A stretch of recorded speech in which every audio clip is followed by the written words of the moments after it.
முற்றிலுமாக தாழ்த்துகிறோம், ஒப்பு கொடுக்கிறோம். ஒவ்வொரு இருதயத்தையும் திறங்க தகப்பனே, ஒவ்வொரு இருதயத்தையும் திறங்க தகப்பனே. பரிசுத்த ஆவியானவர் தாமே நீர் ஒவ்வொருவருடைய இடைபடுங்க தகப்பனேப்பா. உனக்கு நன்றி நன்றி நன்றி ராஜாவேப்பா. உங்களை தாழ்த்துகிறோம், ஒப்பு கொடுக்கிறோம்ப்பா. நீ பிரேசும் ஜெபத்தை ஏற்றுக்கொள் நல்ல பிதாவே, ஆமென். இந்த நாளிலையும் நீங்க டைட்டில் பார்த்திருப்பீங்க, கர்த்தரோடு நிலைத்திருக்கிற ஒரு வாழ்க்கை அப்படின்னா என்ன, அப்படி ஒரு வாழ்க்கை நமக்கு தேவையா, இதைதான் நம்ம இன்னைக்கு கற்றுக்கொள்ள இருக்கிறோம். அப்படி நம்ம கர்த்தரோடு நிலைத்திருக்கிற ஒரு வாழ்க்கை வாழும் போது நம்ம எப்படி வாழுகிறோம், ஒருவேளை நம்ம கர்த்தரோடு நிலைத்திராமல் வாழ்ந்தா நம்மையே நம்ம ஆராய்ந்து பார்க்கிறதுக்காக அழைக்கப்படுகிறோம். சரியா?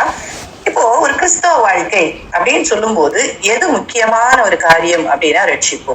இதுதானே கிறிஸ்தவ வாழ்க்கை அப்படின்னாலே ஒரு ரட்சிக்கப்பட்ட ஒரு அனுபவத்தை பெற்றுக் கொள்ளுகிற வாழ்க்கை தான் அது கிறிஸ்தவ வாழ்க்கை. அந்த வாழ்க்கையை நமக்கு பார்க்கிறோம். சங்கீதம் 3ஆம் அதிகாரம் 8ஆம் வசனத்துல சொல்லப்பட்டிருக்கும், ரட்சிப்பு கர்த்தருடையது.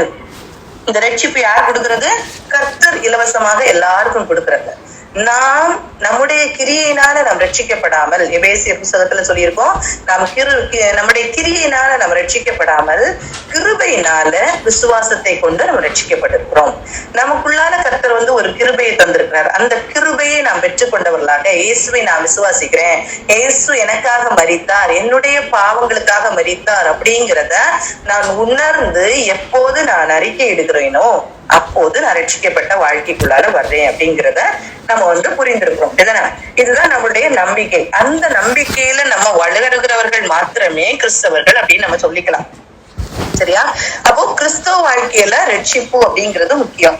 இப்ப பாருங்க, இயேசு இந்த உலகத்துல வந்ததே எதுக்காகனா நம்மளை ரட்சிக்கிறதுக்கு. நம்ம ஈஸியா சொல்லிடுவோம்ல ரட்சிப்பு. ஆனா இன்னைக்கு அதை உணர்ந்திருக்கிறோமான்னு கேட்டா கொஞ்சம் ஒரு கேள்விக்குறியாதான் இருக்கும். நம்ம ஈஸியா சொல்லலாம், ஆமா உணர்ந்திருக்கிறோம் அப்படின்னு நம்ம ஈஸியா சொல்லிடுவோம். ஆனா உணர்ந்திருக்கிறோமான்னு உண்மையிலேயே நம்ம கேட்டோம்னா இல்ல. ஏன் நான் சொல்றேன்னா, நாம் இன்னைக்கு கர்த்தரை தேடுகிறதற்கு எதுக்காக கர்த்தரை தேடுறோம்? உண்மையா அவர் கர்த்தர் அப்படின்னு நினைச்சு தேடுறோமா, இல்ல நம் தேவைகள் சந்திக்கப்படுறதுக்காக தேடுறோமா? ஒரு பாவ மன்னிப்பு பெற்ற ஒரு வாழ்க்கை நான் வாழ்றோமா, இல்ல கர்த்தரோட நான் நெருங்கி இருக்கிறேன், ஏன்னா நான் என்னன்னாலும் கர்த்தர்ட்ட கேட்பேன், எனக்கு தேவைகளை நான் ஆண்டவர்கிட்ட கேட்பேன், ஆண்டவர் எனக்கு எல்லாம் தருவாரு அப்படின்னு சொல்லிட்டு நம்ம வாழ்றோமா? இதையும் நம்ம என்ன செய்யணும், சிந்தித்து பார்க்க நம்ம அழைக்கப்படுறோம். ஏன்னா மத்தேயு 1ஆம் அதிகாரம் 21ஆம் வசனம் அந்த வசனத்துல சொல்லியிருக்கு, அவள் ஒரு குமாரனை பெறுவான், அவருக்கு இயேசு என்று பெயரிடுவாயாக, ஏனெனில் அவர் தமது ஜனங்களின் பாவங்களை நீக்கி அவர்களை ரட்சிப்பார். அப்ப ரட்சிப்பு அப்படின்னா என்னது? ஜனங்களின் பாவங்களை நீக்கி ரட்சிப்பார். ஜனங்களின் பாவங்களை நீக்கி ரட்சிப்பார். அந்த பாவம் நீக்கப்பட்ட ஒரு வாழ்க்கை தான் என்னது? ரட்சிக்கப்பட்ட ஒரு வாழ்க்கை. சரியா? ஒரு ரட்சிக்கப்பட்ட வாழ்க்கை அப்படின்னா பாவம் நீக்கப்பட்ட வாழ்க்கை. சரி, இப்ப நாம் ரட்சிப்பை பெற்றுக்கொண்டோம் அப்படின்னு சொல்லிட்டு சொல்றோம் இல்லையா? இந்த ரட்சிப்பை பெற்றுக்கொண்டது நாம் கர்த்தரோடு உடன்படிக்கை பண்ணி நம்ம என்ன செய்யறோம்? அந்த ரட்சிப்பை பெற்றுக்கொண்ட நாம் ஞானஸ்தானத்தின் மூலமாக கர்த்தரோடு உடன்படிக்கை பண்ணி கொள்ளுகிறோம். அப்படிதானே? அப்ப இப்படி ஒரு வாழ்க்கை நாம் ரட்சிக்கப்பட்டோம். சோ உடனே நமக்கு எட்டர்னிட்டி உண்டா, நமக்கு நித்திய ஜீவன் உண்டா அப்படின்னு கேட்டா கண்டிப்பா நம்ம சொல்ல முடியாது. ஏன்னா வசனம் என்ன சொல்லுதுன்னா, முடிய பரியந்தம் நிலை நிற்பவனே ரட்சிக்கப்படுவான். மத்தேயு 10ஆம் அதிகாரம் 22ஆம் வசனத்திலையும் சொல்லப்பட்டிருக்கோம், மார்க் 13ஆம் அதிகாரம் 13ஆம் வசனத்துல சொல்லப்பட்டிருக்கோம், மத்தேயு 24ஆம் அதிகாரத்திலையும் சொல்லப்பட்டிருக்கும். சரியா? அப்போ மத்தேயு 10ஆம் அதிகாரம் 22, மத்தேயு 10ஆம் அதிகாரம் 22ஆம் வசனம் இதுல என்ன சொல்லியிருக்கோம்னா, என் நாமத்தின் நிமித்தம் நீங்கள் எல்லாராலும் பகைக்கப்படுவீர்கள், முடிய பரியந்தம் நிலை நிற்பவனே ரட்சிக்கப்படுவான். கண்டிப்பா ஒரு கிறிஸ்தவர்களாய் வாழுகிற நமக்கு என்ன உண்டு? கஷ்டங்கள் உண்டு. எல்லாரும் நம்மளை பகைக்கிற சூழ்நிலைகள் உண்டு, நம்மளை விரோதிக்கிற சூழ்நிலைகள் உண்டு. எல்லா சூழ்நிலைகள் மத்தியில தான் நம்ம என்ன செய்யணும்னா, நாம் ரட்சிக்கப்பட்ட அனுபவத்துக்குள்ளால நிலை நிற்கணும், முடிவு பரியந்தம் நாம் நிற்கணும் அப்படின்னு சொல்லிட்டு வசனத்துல சொல்லப்பட்டிருக்கு. சரியா? அப்ப முடிவு பரியந்தம் நிலை நிற்பவனே ரட்சிக்கப்படுவான் அப்படிங்கிற வசனம் நமக்கு சொல்லப்படுது. சரி, எது முடிவு? நம்முடைய வாழ்க்கையில எது முடிவு இல்லையா? நம்ம முடிவு அப்படின்னு சொல்லும் போது நம்ம எதை சொல்லலாம்? முடிவு எய்தர் நம்மளோட டெத், அது ஒரு முடிவா இருக்கும், இல்ல கர்த்தருடைய வருகையா இருக்கும். அப்படிதானே? கர்த்தருடைய வருகை நாள் ஒரு முடிவு, இல்லைன்னா நம்முடைய டெத். எது எப்ப நடக்கும் நமக்கு என்ன செய்யாது, தெரியாது. எது எப்ப எது ஃபர்ஸ்ட்ல நடக்குங்கிறது நமக்கு தெரியாது. நாம் மரித்து போவோமானால் நாம் என்ன செய்யணும்? கர்த்தரோடு போய் நாம் வாழணும். நான் ஒருவேளை மறிக்கல, நம்ம இப்ப வந்துரும், வருகையில வந்துருதுன்னா கர்த்தரிடத்துல நம்ம என்ன செய்யணும்? கர்த்தரோடு எடுத்துக்கொள்ளப்படுகிற அனுபவத்துல நாம் போகணும். இதுதான் என்னது முடிவு. அப்போ நாம் இந்த முடிவு நாட்கள்ல இருக்கிறதுக்குள்ளால கர்த்தர் எதிர்பார்க்கிற காரியம் என்னன்னா, கனி கொடுக்கிற ஒரு வாழ்க்கை நாம் வாழணும். இதுதானே கனி கொடுக்கிற ஒரு வாழ்க்கை நாம் வாழணும் அப்படிங்கிறத கர்த்தர் எதிர்பார்க்கிறார். அப்போ கனி கொடுக்கிற வாழ்க்கை வாழணும்னா நாம் என்ன செய்யணும்? கலாத்தியர் 5ஆம் அதிகாரத்துல அழகாக சொல்லப்பட்டிருக்கோம். கலாத்தியர் 5ஆம் அதிகாரம் 18ஆம் வசனம் முதல் கடைசி வரைக்கும் உள்ள வசனத்துல சொல்லப்பட்டிருக்கோம். மாம்சத்தின் கிரியைகளை பத்தி சொல்லப்பட்டிருக்கோம் இல்லையா? நிறைய நம்ம கற்றுக்கொண்டிருக்கோம். அந்த மாம்சத்தின் கிரியைகள்ல சொல்லியிருக்கோம். 17 காரியங்கள் சொல்லப்பட்டிருக்கோம். மாம்சத்தின் கிரியைகள் வெளியரங்கமா இருக்கின்றன அப்படின்னு சொல்லிட்டு நாம் ஏற்கனவே டிஸ்கஸ் பண்ணியிருக்கோம். சோ நான் ரொம்ப அதுக்குள்ள போகல. சோ இந்த 17 காரியங்களையும் செய்கிறவர்கள் பரலோக ராஜ்யத்துக்குள்ள போக முடியாது அப்படின்னு சொல்லி திரும்பவும் நான் உங்களுக்கு சொல்லுகிறேன் அப்படின்னு சொல்றாரு. அப்ப திரும்பவும் நான் சொல்றேன்னு சொல்லும் போது என்னது? அதை திருப்பி முக்கியத்துவப்படுத்தி சொல்றாங்க. திருப்பியும் நான் என்ன சொல்றேன் நீங்க பரலோக ராஜ்யத்துக்குள்ளால போக சுதந்திரிப்பது இல்லை அப்படின்னு சொல்லிட்டு சொல்லப்பட்டிருக்கு. அப்ப யார் சுதந்திரிக்க முடியும் அப்படிங்கிறதையும் சொல்லியிருக்கு. ஆவியின் கனி 9 சொல்லப்பட்டிருக்கிறது. இந்த ஆவியின் கனியை பெற்றுக்கொண்டவர்கள், இந்த ஆவியின் கனி நம்மிடத்துல இருந்து வெளிப்படும் போது நாம் கண்டிப்பாக நாம் எப்படி வாழ்வோம்னா கிறிஸ்துவ உடையவர்களாய் நாம் வாழ்வோம். அப்ப கிறிஸ்து உடையவர்களாய் வாழுகிறவர்கள் எப்படி வாழ முடியும்? மாம்சத்தையும் அதன் ஆசை இச்சைகளையும் சிலுவையில அறைந்திருக்கிறார்கள். அப்படின்னா மாம்ச இச்சைகள், மாம்சம் என்ன சொல்லுதோ இந்த காரியத்தை கேட்டு நடக்கிறவர்கள் அல்லவே அல்ல. மாம்சத்தின்படி நடக்கிறவர்கள் அல்லவே இல்ல. ஆவியினால நம்ம நடக்கிறோம். ஆவிக்கேற்றபடி நாம் நடக்க கடவோம். அதனால வீண் புகழ்ச்சிகள் நாம் விரும்பக்கூடாது. இந்த மாதிரி காரியங்களே சொல்லியிருக்காங்க. சோ இந்த குணநலன்கள் இருக்குமானால் நாம் ஆவியின் கனி நிறைந்த ஒரு வாழ்க்கை நாம் வாழுகிறோம்ன்றது அர்த்தம். சரியா? ஆவி கனி நிறைந்த, அந்த கனி நிறைந்த வாழ்க்கை, அந்த கனி நிறைந்த வாழ்க்கை தான் நம்மளை எங்க கொண்டு போகணும்னா பரலோக ராஜ்யத்துக்கு கொண்டு போகும். கரெக்டா? சரி, இந்த பரலோக ராஜ்யத்துக்கு நாம் போகணும் அப்படிங்கறத நம்முடைய ஏக்கம். அப்ப முடிவு காலம் ஒன்னில் நம்மளோட டெத் நமக்கு தெரியாது, அப்படிதானே? சோ நம்ம சாகிறதுக்கு முன்னால நாம இப்ப இருக்கிற நாட்கள மீன்ஸ் நமக்கு எவ்வளவு வாய்ப்பு ஆண்டவர் கொடுக்குறாரோ, இன்னைக்கு நான் கனி கொடுக்குற ஒரு வாழ்க்கை வாழ்றேனா, இதை நம்ம என்ன செய்யணும்? ஆண்டவர்கிட்ட நம்மளையே ஆராய்ந்து பார்த்து நாம் தெரிந்து கொள்ளணும். நான் ஒரு கனி கொடுக்குற வாழ்க்கை வாழ்றேனா, இல்ல இன்னும் குறைபட்டு இருக்கிறேனா? எல்லார்கிட்டயும் நம்ம கிட்ட குறைவுகள் இருக்கு இல்லையா? அந்த குறைவு என்கிட்ட இருக்குன்னு சொல்லி ஆண்டவர்கிட்ட நம்ம கேட்டுக்கிட்டே இருப்போமானால் அதுதான் நிறைவான வாழ்க்கைக்கு நம்மளை கொண்டு போகும். அடுத்தது நீங்க பாத்தீங்கன்னா இப்ப முடிவு காலம் வந்துருச்சா இல்ல? முடிவு காலம், நம்ம கடைசி காலத்துல இருக்கிறோம் அப்படின்னு சொல்லி, அதுவும் கடைசி காலத்துல கடைசி நொடி பொழுதுல இருக்கிறோம்னு சொல்லி. இப்ப ஒரு வீக் டேஸ் நம்ம ஸ்கூலுக்கு போறாங்க பிள்ளைங்க ஸ்கூலுக்கு போறாங்க. ஃப்ரைடே ஆகும்போது என்னது? வீக் எண்ட் வரப்போகுது. அந்த ஃப்ரைடேயும் ஃபர்ஸ்ட் ஆர் உண்டு, லாஸ்ட் ஆர் உண்டு. ரெண்டுத்துக்கும் வித்தியாசம் இருக்கு இல்லையா? ஃபர்ஸ்ட் ஆர் லாஸ்ட் ஆர்னா கடைசி நம்ம இப்ப வீட்டுக்கு போறோம் அப்படின்னு சொல்லிட்டு சொல்றோம்ல, அதே மாதிரி உள்ள கடைசி நிமிடத்துலதான் நம்ம இருந்துட்டு இருக்கோம். மத்தேயு 24ஆம் அதிகாரம், மத்தேயு 24ஆம் அதிகாரத்துல சீஷர்கள் கேக்குறாங்க, கர்த்தர்கிட்ட கேக்குறாங்க, இயேசுட்ட கேக்குறாங்க, நீங்க எங்களுக்கு சொல்லுங்க முடிவு காலம் எப்படி இருக்கும் அப்படின்னு சொல்லிட்டு எங்களுக்கு நீங்க சொல்லுங்க, கண்டிப்பா சொல்லணும் அப்படின்னு 3rd verseல கேக்குறாங்க. அப்போ இயேசு அவர்களுக்கு பிரதியுத்தரமாக நிறைய காரியங்கள் சொல்றாரு. ஃபர்ஸ்ட் அவர் சொல்ற காரியம், நீங்கள் வஞ்சிக்கப்படாதபடிக்கு எச்சரிக்கையாருங்கள். வஞ்சியாதபடிக்கு எச்சரிக்கையாருங்கள். ஏனெனில் அநேகர் என் நாமத்தை தரித்துக் கொண்டு நானே கிறிஸ்து என்று சொல்லி அநேகரை வஞ்சிப்பார்கள். அது மாதிரி யுத்த செய்திகளை கேட்பீங்க. இதுல எல்லாம் நீங்க எச்சரிக்கையா இருங்கள். ஜனத்துக்கு விரோதமாக ஜனம், ராஜ்யத்துக்கு விரோதமாக ராஜ்யம் எழும்பும். பஞ்சங்களும் கொள்ளை நோய்களும் பூமி எதிர்ச்சிகளும் பல இடங்களில் உண்டாகும். இவைகள் எல்லாம் வேதனைகளுக்கு ஆரம்பம். இதெல்லாம் என்ன செய்து நடந்துட்டு இருக்கு. அப்போ அதுக்கப்புறம் அப்பொழுது உங்களை உபத்திரவங்களுக்கு ஒப்பு கொடுத்து உங்களை கொலை செய்வார்கள். என் நாமத்து நிமித்தம் நீங்கள் சகல ஜனங்களாலும் பகைக்கப்படுவீர்கள். அப்பொழுது அநேகர் இருந்து ஒருவரை ஒருவர் காட்டி கொடுத்து ஒருவரை ஒருவர் பகைப்பார்கள்.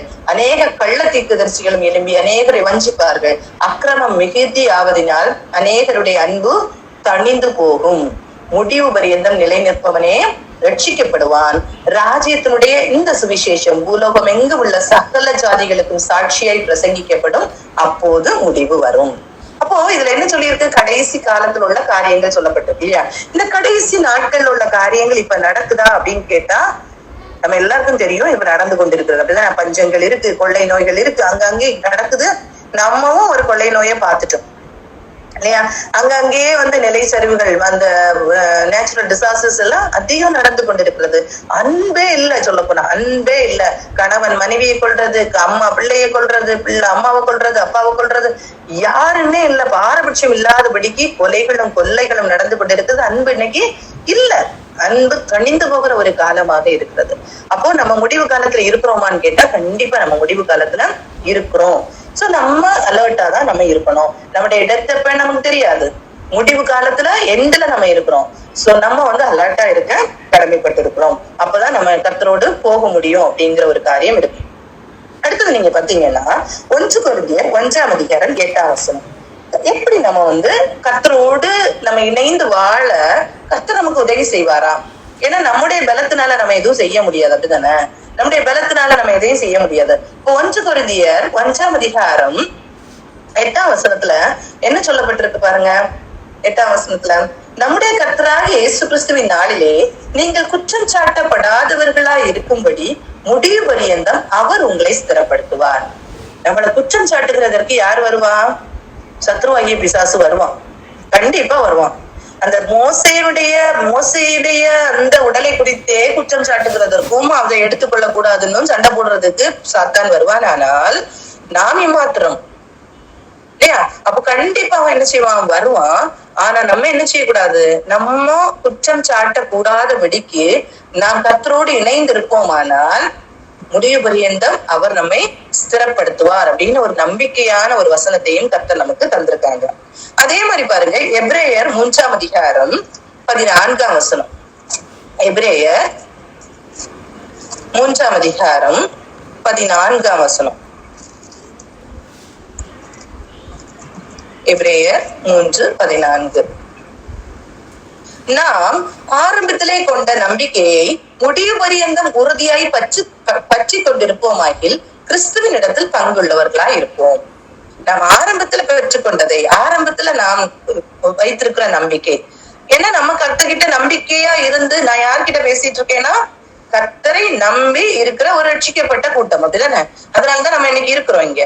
அப்போ அப்படிப்பட்ட ஒரு கூட்டத்துல இருக்கிறன்னா என்ன செய்யறோம்னா, நாம் கடைசி வரைக்கும் நம்ம முடிவு பரியந்தம் உறுதியா என்ன செய்யணும்? பற்றி கொண்டிருக்கணும் அப்படின்னு சொல்லிட்டு சொல்லப்பட்டிருக்கு இல்லையா?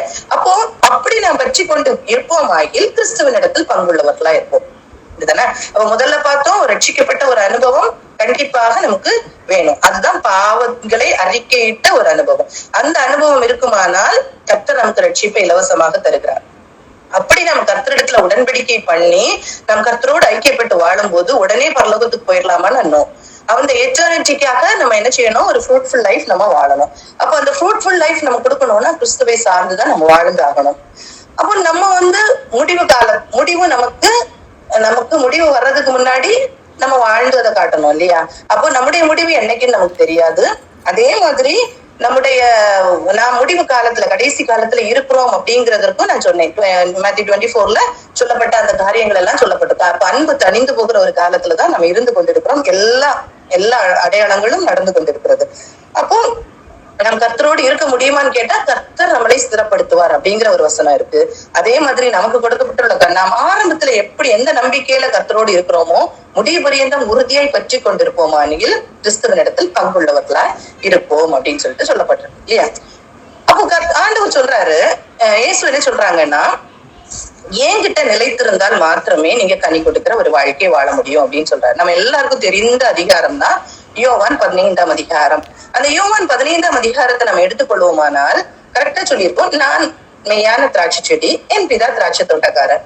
என்னில் கனி கொடாதிருக்கிற கொடி எதுவோ அதை அவர் அறுத்து போடுகிறார். கனி கொடுக்கிற கொடி எதுவோ அது அதிக கனிகளை கொடுக்கும்படி அதை சுத்தம் பண்ணுகிறார். அப்போ நாம் கர்த்தரால ஆண்டவரோட ரட்சிப்பை பெற்றிருக்கிற ஜனங்கள். அப்போ நம்ம இன்னும் சுத்தமாகி கொண்டே இருக்கணும். நம்ம இன்னும் சுத்தமாகி கொண்டே இருக்கணும். அதுதான் கர்த்தர் விரும்புகிறார். கனி கொடுக்க ஆரம்பிக்கிறோம்னா நம்ம இன்னும் அதிக கனிகளை கொடுக்கணும்னா கர்த்தரோடத்துல நம்ம நிலைத்து இருக்கணும் அப்படின்னு சொல்லப்பட்டிருக்கு.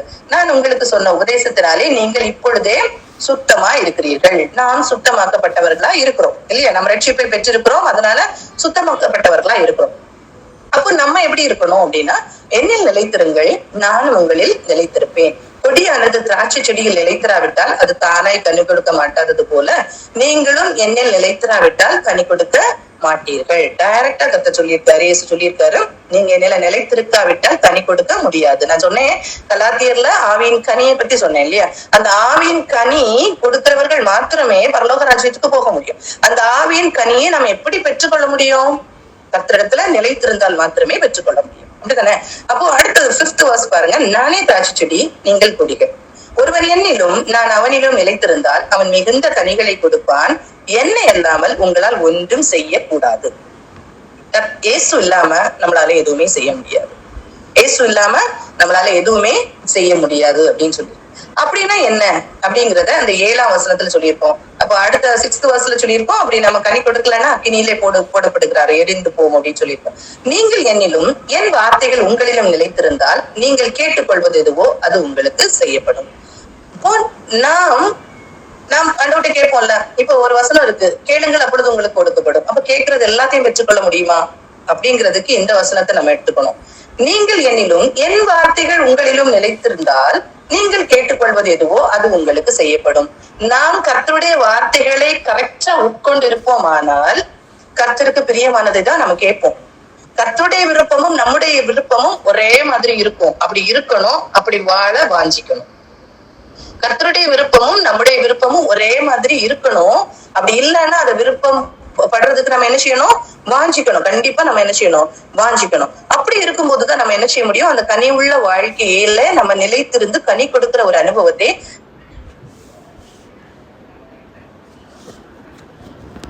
சரியா? இப்போ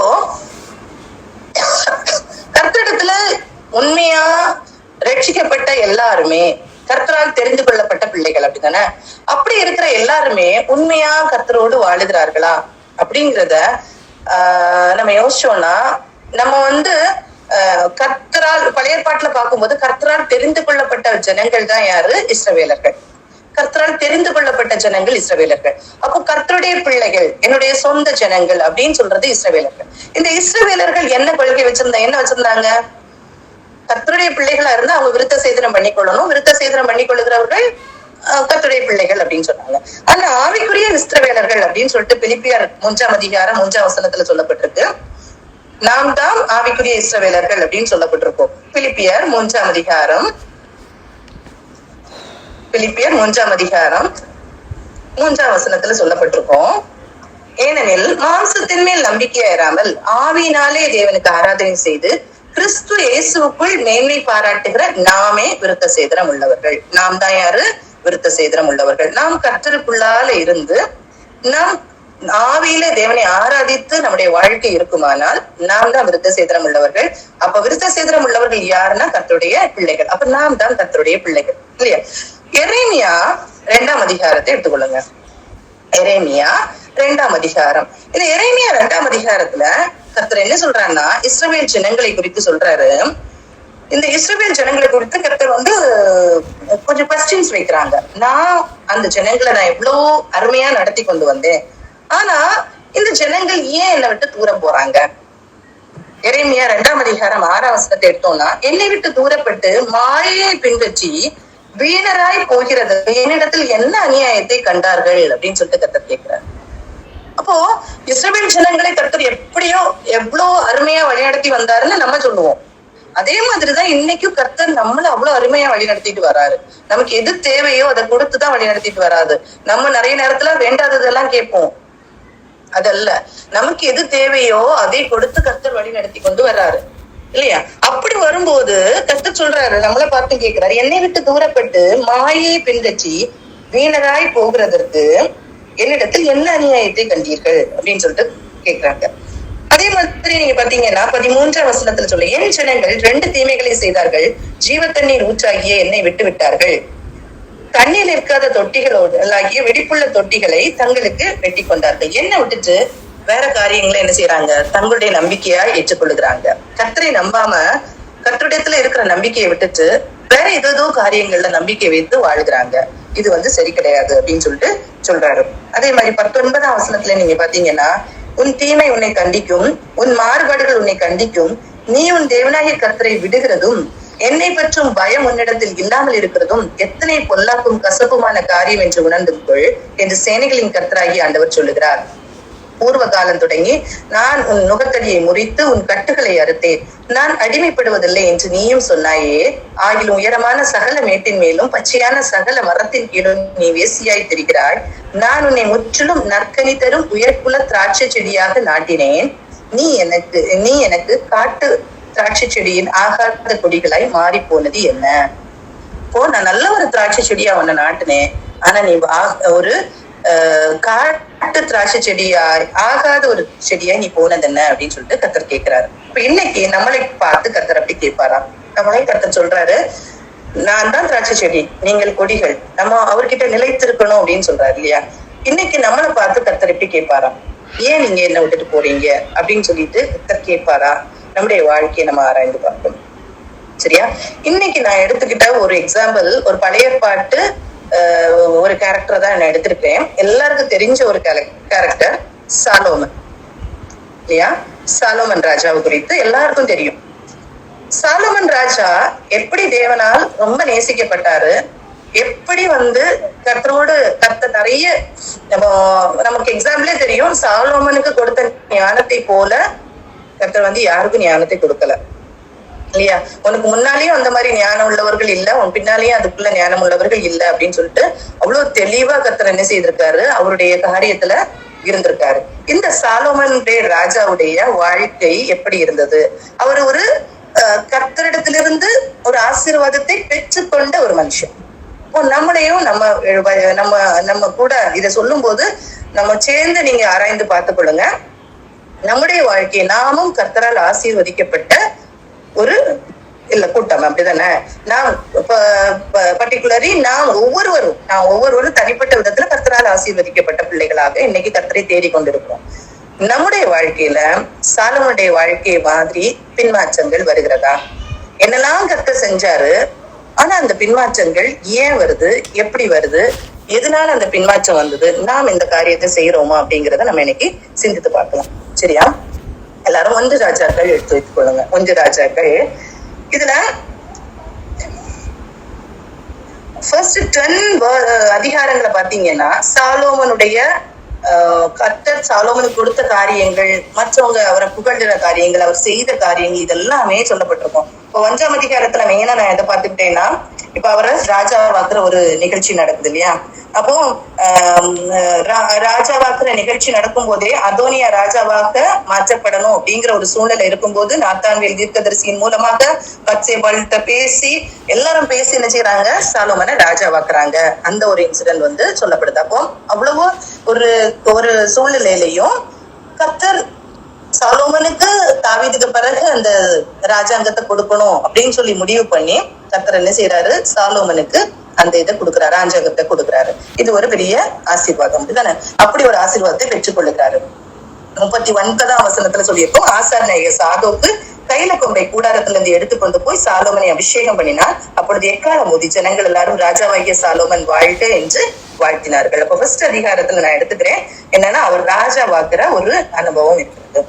அடுத்து 1 ராஜாக்கள் 2ஆம் அதிகாரத்துல நீங்க பாத்தீங்கன்னா, தாவீது அவருடைய கடைசி நாட்கள்ல சாலோமன் கிட்ட எல்லா காரியத்தையும் பேசுறாரு.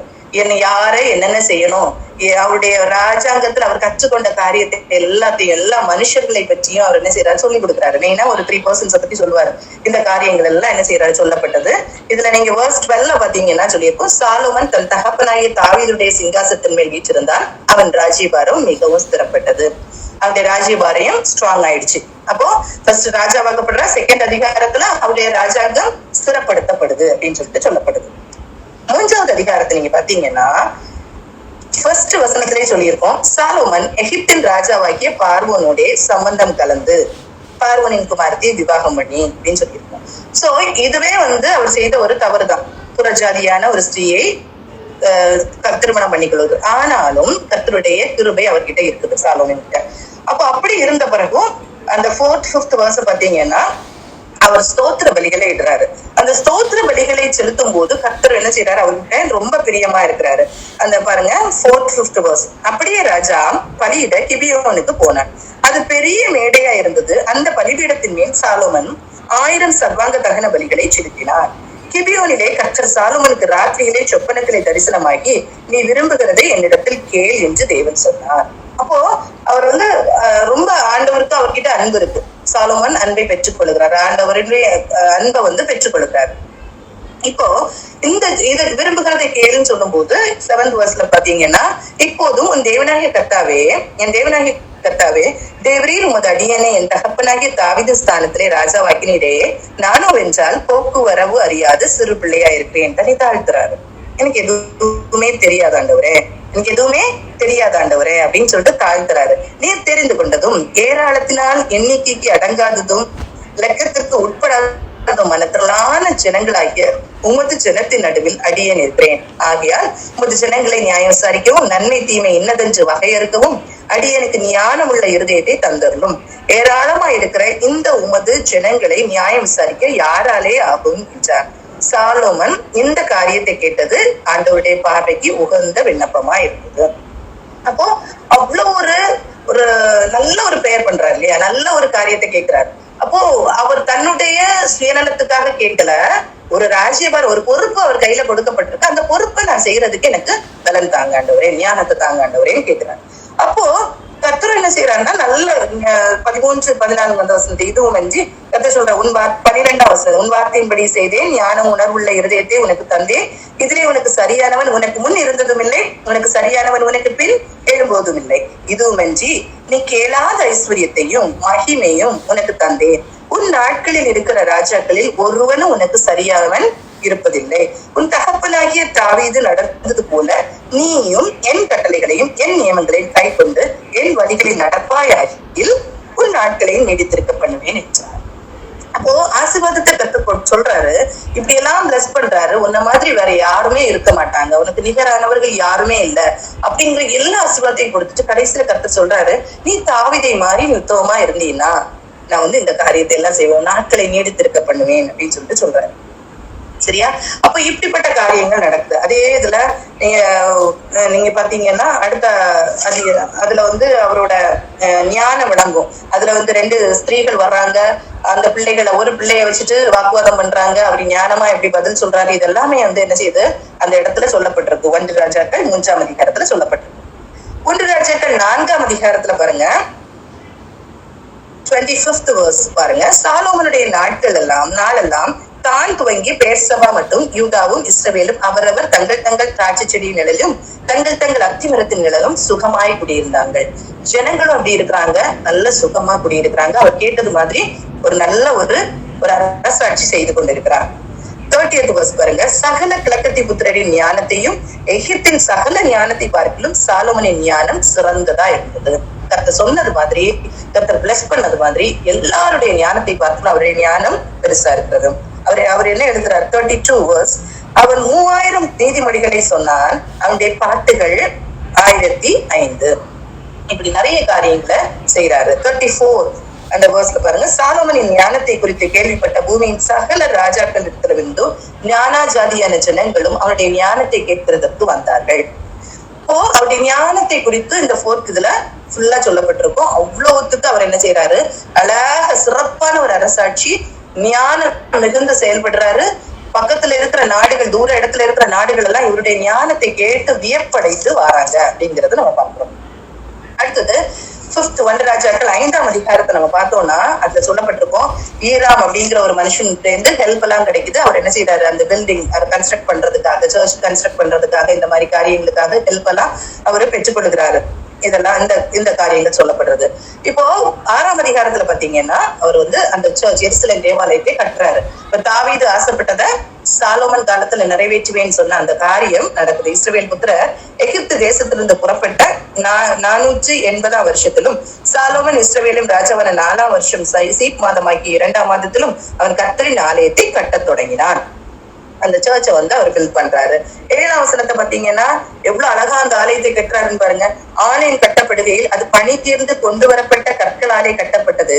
ஆகையால் அது கட்டப்படுகிற போது சுத்திகள், வாட்சிகள் முதலான எந்த இரு ஆயுதங்களும் சத்தமும் அதிலே கேட்கப்படவில்லை. அவ்வளோ ஞானமுள்ள மக்கள், அவ்வளவு ரொம்ப டேலண்டட் பீப்புளை கொண்டு வந்து என்ன செய்யறாங்க, அங்க வச்சுட்டு தட்டி தட்டி பார்த்து அவங்க செட் பண்ணல. அந்த அந்த கல்லை வந்து செதுக்கி கொண்டு வச்சா கரெக்டா ஃபிக்ஸ் ஆகும். அந்த மாதிரி பீப்புள் எல்லாம் ஆண்டவர் கொடுத்து அவ்வளவு அழகா அந்த ஆலயத்தை என்ன செய்யறாங்க, கட்டுறாங்க அப்படின்னு சொல்லிட்டு பார்க்கலாம். இந்த 1 ராஜாக்கள் 6ஆம் அதிகாரத்துல நம்ம பார்க்கலாம். 1 ராஜாக்கள் 7ஆம் அதிகாரத்தை நீங்க பாத்தீங்கன்னா அவர் வந்து பேலசஸ் கட்டுறாரு, அவருக்கு அரண்மனைகளை கட்டுறாரு. சாலமன் தன் அரண்மனை முழுவதையும் கட்டி முடிக்க 13 வருஷம் சென்றது அப்படின்னு சொல்லிட்டு அவர் என்ன செய்யறாரு, அந்த அந்த அரண்மனைகளை கட்டி தீர்க்கிறாரு அப்படின்னு சொல்லிட்டு பார்க்கிறோம். 51ஆம் வசனத்தை எடுத்துக்கொள்ளும், கடைசி வசனம். 1 ராஜாக்கள் 7ஆம் அதிகாரம் கடைசி வசனம்.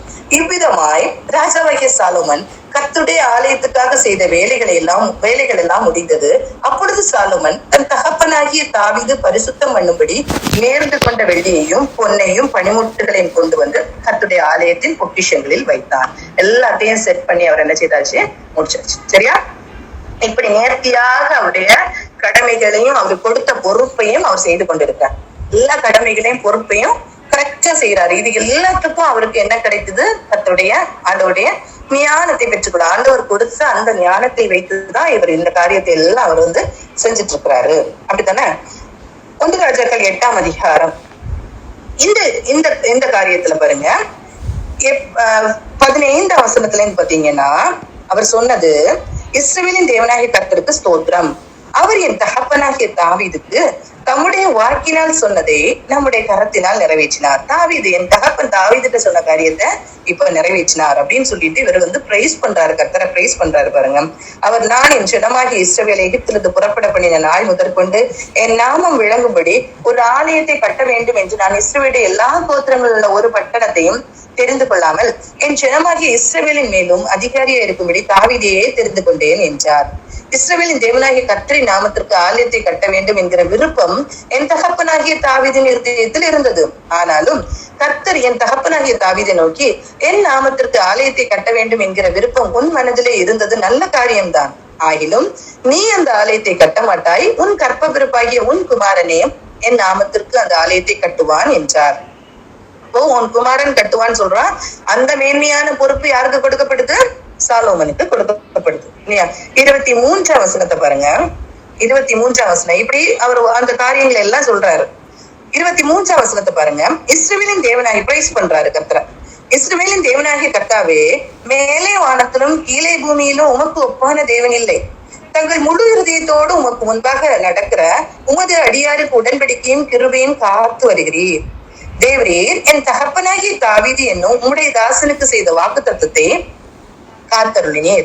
அதை உம்முடைய வாக்கினால் சொன்னீர். இந்நாளில் இருக்கிறபடி உம்முடைய கரத்தினால் அதை நிறைவேற்றினீர் அப்படின்னு சொல்லிட்டு ஆண்டவரை பிரைஸ் பண்ணி சொல்ற. இஸ்ரவேலின் தேவனாகிய கர்த்தாவே, தேவரீரின் தகப்பனாகிய தாவீது என்னும் உம்முடைய தாசனை நோக்கி, நீர் எனக்கு முன்பாக நடந்தது போல உன் குமாரரும் எனக்கு முன்பாக நடக்கும்படி தங்கள் வழியை காப்பார்களே. ஆனால் இஸ்ரவேலின் சிங்காசனத்தின் மேல் வீற்றிருக்கும் புருஷன் எனக்கு முன்பாக உனக்கு இல்லாமற் போவதில்லை என்று சொன்னதை இப்பொழுது அவனுக்கு நிறைவேற்றும். இஸ்ரவேலின் தேவனே, என் தகப்பனாகிய தாவீது என் உம்முடைய தாசனுக்கு சொன்ன உம்முடைய வார்த்தை மெய் என்று விளங்குவதாக. தேவன் மெய்யாக பூமியில் வாசம் பண்ணுவாரோ? இதோ வானங்களும் அநாதி வானங்களும் உண்மை கொள்ளாதே. நான் கட்டின இந்த ஆலயம் எம்மாத்திரம். எவ்வளவுத்துக்கு சொல்றாரு இல்லையா? அப்போ தாவீது கிட்ட கர்த்தர் சொன்ன காரியங்கள் எல்லாவற்றையும் நினைவு கூறுகிறார். அந்த உடன்படிக்கை காத்துக்கொள்ளணும். நீ தாவீது எப்படி சொன்னாரோ அதே மாதிரி நான் நடக்கிறேன், ஆண்டவரே எப்ப அதை நிறைவேற்றும் அப்படின்னு கேட்கிறாரு. அந்த 25ஆம் வசனத்துல அப்படிதான் கேட்கிறார். இஸ்ரவேலின் சிங்காசனத்தின் மேல் வீற்றிருக்கும் புருஷன் எனக்கு முன்பாக உனக்கு இல்லாமற் போவதில்லை என்று சொன்னதை இப்பொழுது அவனுக்கு நிறைவேற்றும். அந்த மாதிரி அவரு ஒரு பெர்ஃபெக்டா வாழ்ந்துட்டு இருக்கிற ஒரு ராஜாவாக தான் யார் இருக்கிறா? இந்த சாலோமன் ராஜா இருக்கிறார். சரியா? சாலோமன் ராஜா இருக்கிறார். இப்போ 1 ராஜாக்கள் 9ஆம் அதிகாரம். இந்த 1 ராஜாக்கள் 9ஆம் அதிகாரத்தை எடுத்துக்கிட்டீங்கன்னா அவர் வந்து அரண்மனைகள், சர்ச் எல்லாத்தையுமே வந்து கட்டி முடிச்சாச்சு. சாலமன் கர்த்தருடைய ஆலயத்தையும் ராஜ அரண்மனையும் தான் செய்ய வேண்டும் என்று விரும்பின எல்லாவற்றையும் கட்டி முடித்த பின்பு என்ன செய்யறாரு? கர்த்தர் கிபியோனில் சாலோமனுக்கு தரிசனமானது போல 2ஆம் தரம் அவனுக்கு தரிசனமானார். முதல்ல கிபியோன்ல தரிசனமானது மாதிரி, சொப்பனத்துல வெளிப்பட்டது மாதிரி இங்க திருப்பி தரிசனமாகிறார். சரியா? இதுல கர்த்தர் அவனை நோக்கி, நீ என் சமூகத்தில் செய்த உன் விண்ணப்பத்தையும் உன் வேண்டுதலையும் கேட்டேன். நீ கட்டின இந்த ஆலயத்தில் என் நாமம் என்றைக்கு விளங்கத்தக்கதாக அதை பரிசுத்தமாக்கினேன். என் கண்களும் என் இருதயமும் எந்நாளும் அங்கே இருக்கும். இதை வச்சுதான் நம்ம சொல்லுவோம், நம்ம ஆலயத்துக்கு போகும்போது கர்த்தருடைய பிரசனம் அங்க இருக்கு. நாம் கர்த்தரிடத்துல அந்த ஆலயத்துல ஒன்று கூடும் போது அவருடைய பிரசனத்தை நான் உணர்ந்து கொள்ள முடியும். இதெல்லாம் எதனால சொல்றோம்னா, சாலோமன் கெட்டுன அந்த ஆலயத்துல கர்த்தருடைய மகிமை இருந்தது அப்படின்னு சொல்லிட்டு நமக்கு ஒரு அந்த அண்டர்ஸ்டாண்டிங்ல தான் இதை நம்ம என்ன செய்யறோம், இன்னைக்கும் ஆலயத்துல போகும்போது கர்த்தருடைய பிரசனத்தை நாம் உணர்கிறோம் அப்படிங்கிற ஒரு அனுபவத்தை பெற்றுக்கொள்கிறோம். நான் உனக்கு கட்டளையிட்ட எல்லாவற்றையும் நீ செய்து, ஆண்டவர் திருப்பி திருப்பி அந்த கட்டளைகளை சொல்றாரு பாருங்க.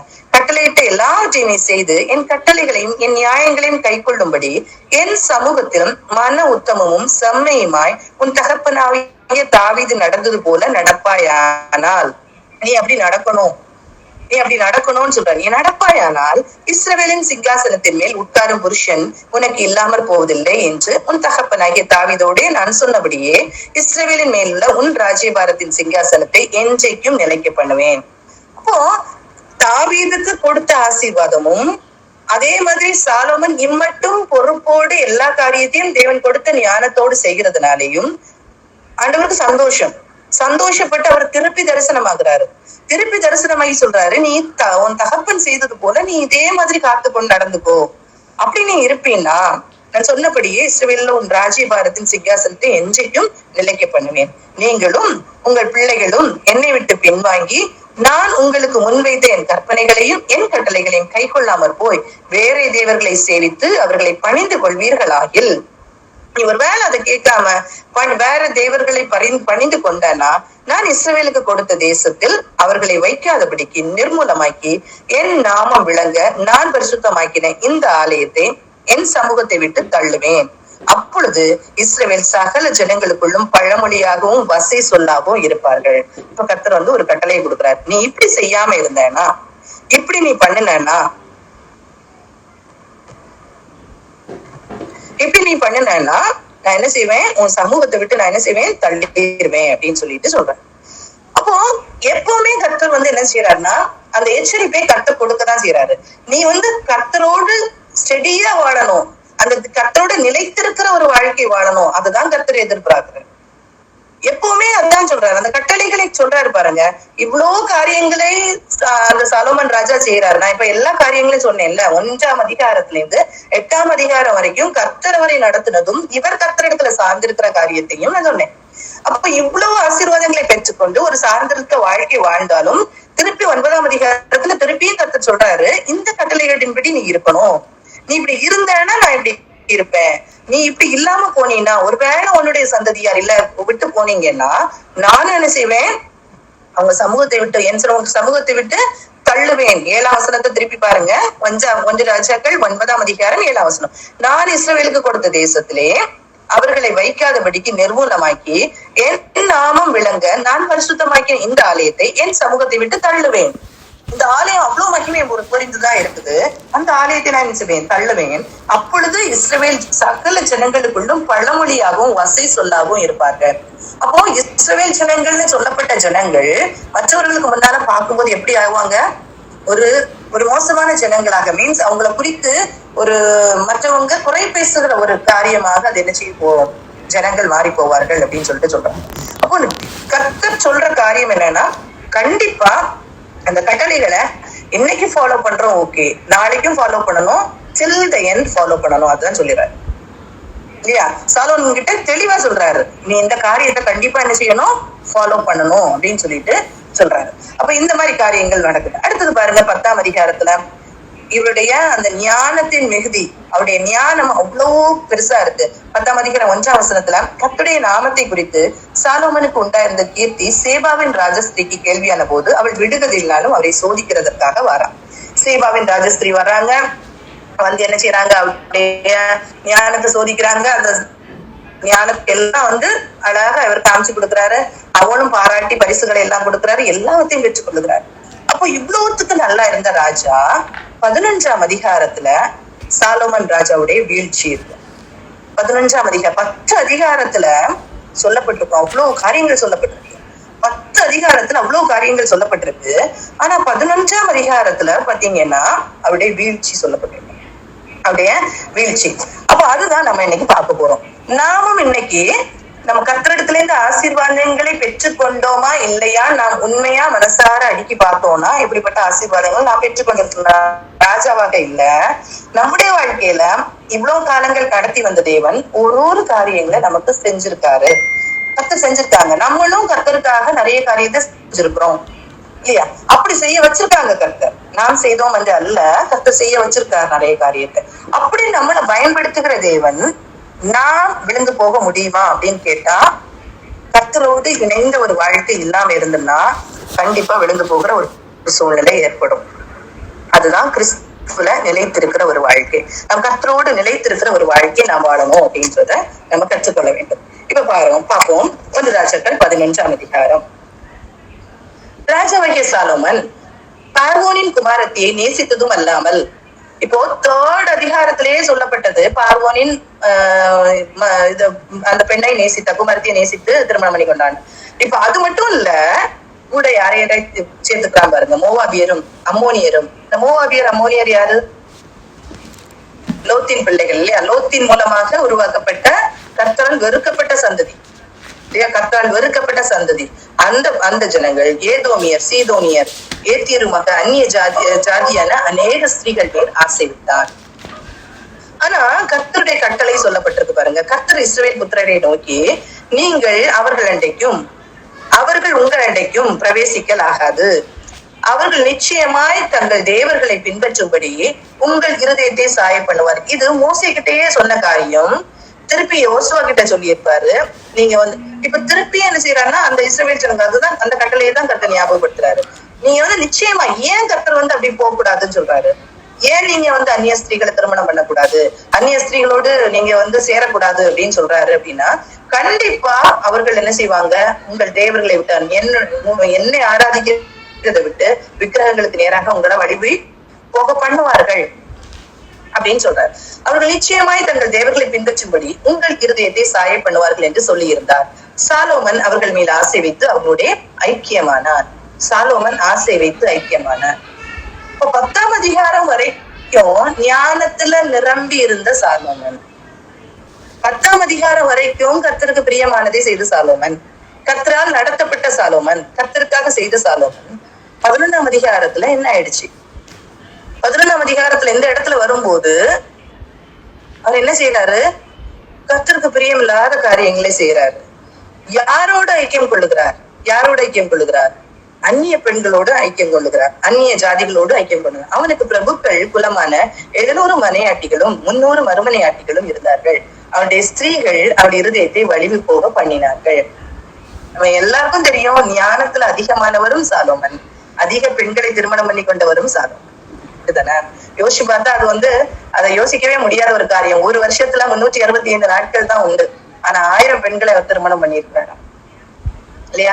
எவ்வளவு ஒரு மதிக்கெட்ட வேலையை பார்த்திருக்காரு இல்ல, ஒரு மதீனமான வேலையை பார்த்திருக்காரு. ஏன் இப்படி பண்ணியிருப்பாரு? யோசிச்சு பாருங்க, ஏன் பண்ணியிருப்பாரு?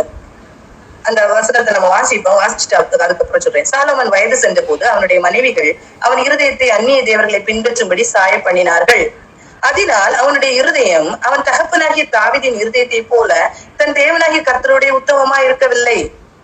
சாலோமன் சீதோனியரின் தேவியாகிய அஸ்தரோத்தையும் அம்மோனியரின் அருவருப்பாகிய மில்கோமையும் பின்பற்றினான். சாலோமன் தன் தகப்பனாகிய தாவீதை போல கர்த்தரை பூரணமாய் பின்பற்றாமல் கர்த்தரின் பார்வைக்கு பொல்லாப்பானதை செய்தான்.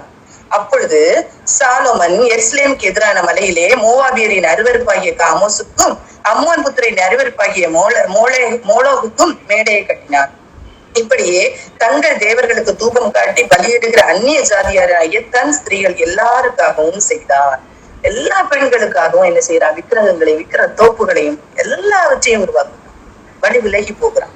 ஆகையால் இஸ்ரவேலின் தேவனாகிய கர்த்தர் சாலோமனுக்கு 2 விசை தரிசனமாகி அந்நிய தேவர்களை பின்பற்ற வேண்டாம் என்று கட்டளையிட்டிருந்தும் அவன் கர்த்தரை விட்டு தன் இருதயத்தை திருப்பி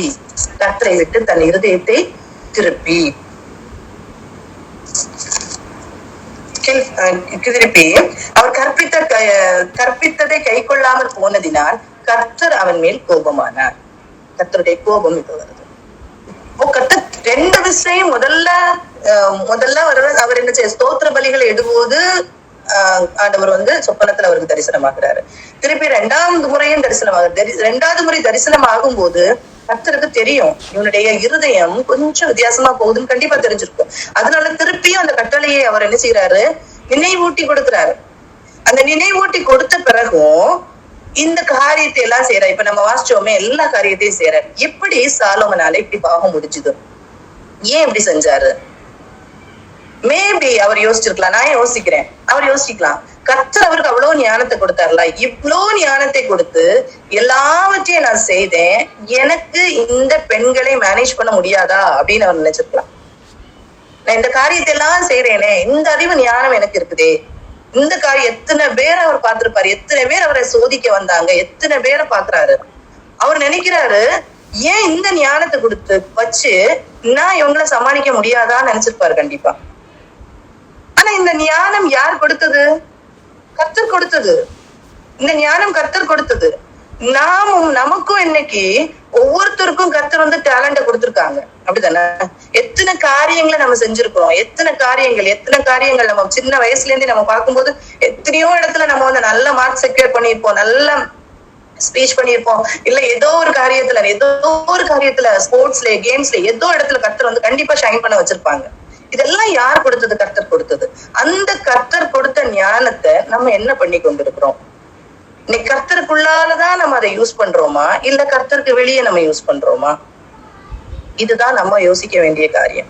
இதுதான் நான் சொல்றேன், ரட்சிக்கப்பட்ட ஒரு வாழ்க்கை நம்ம கிட்ட இருக்கு. கர்த்தரிடத்துல இருந்து ஆசீர்வாதத்தை பெற்றுக்கொண்டதுதான் அதுதான் பெரிய பாக்கியம்.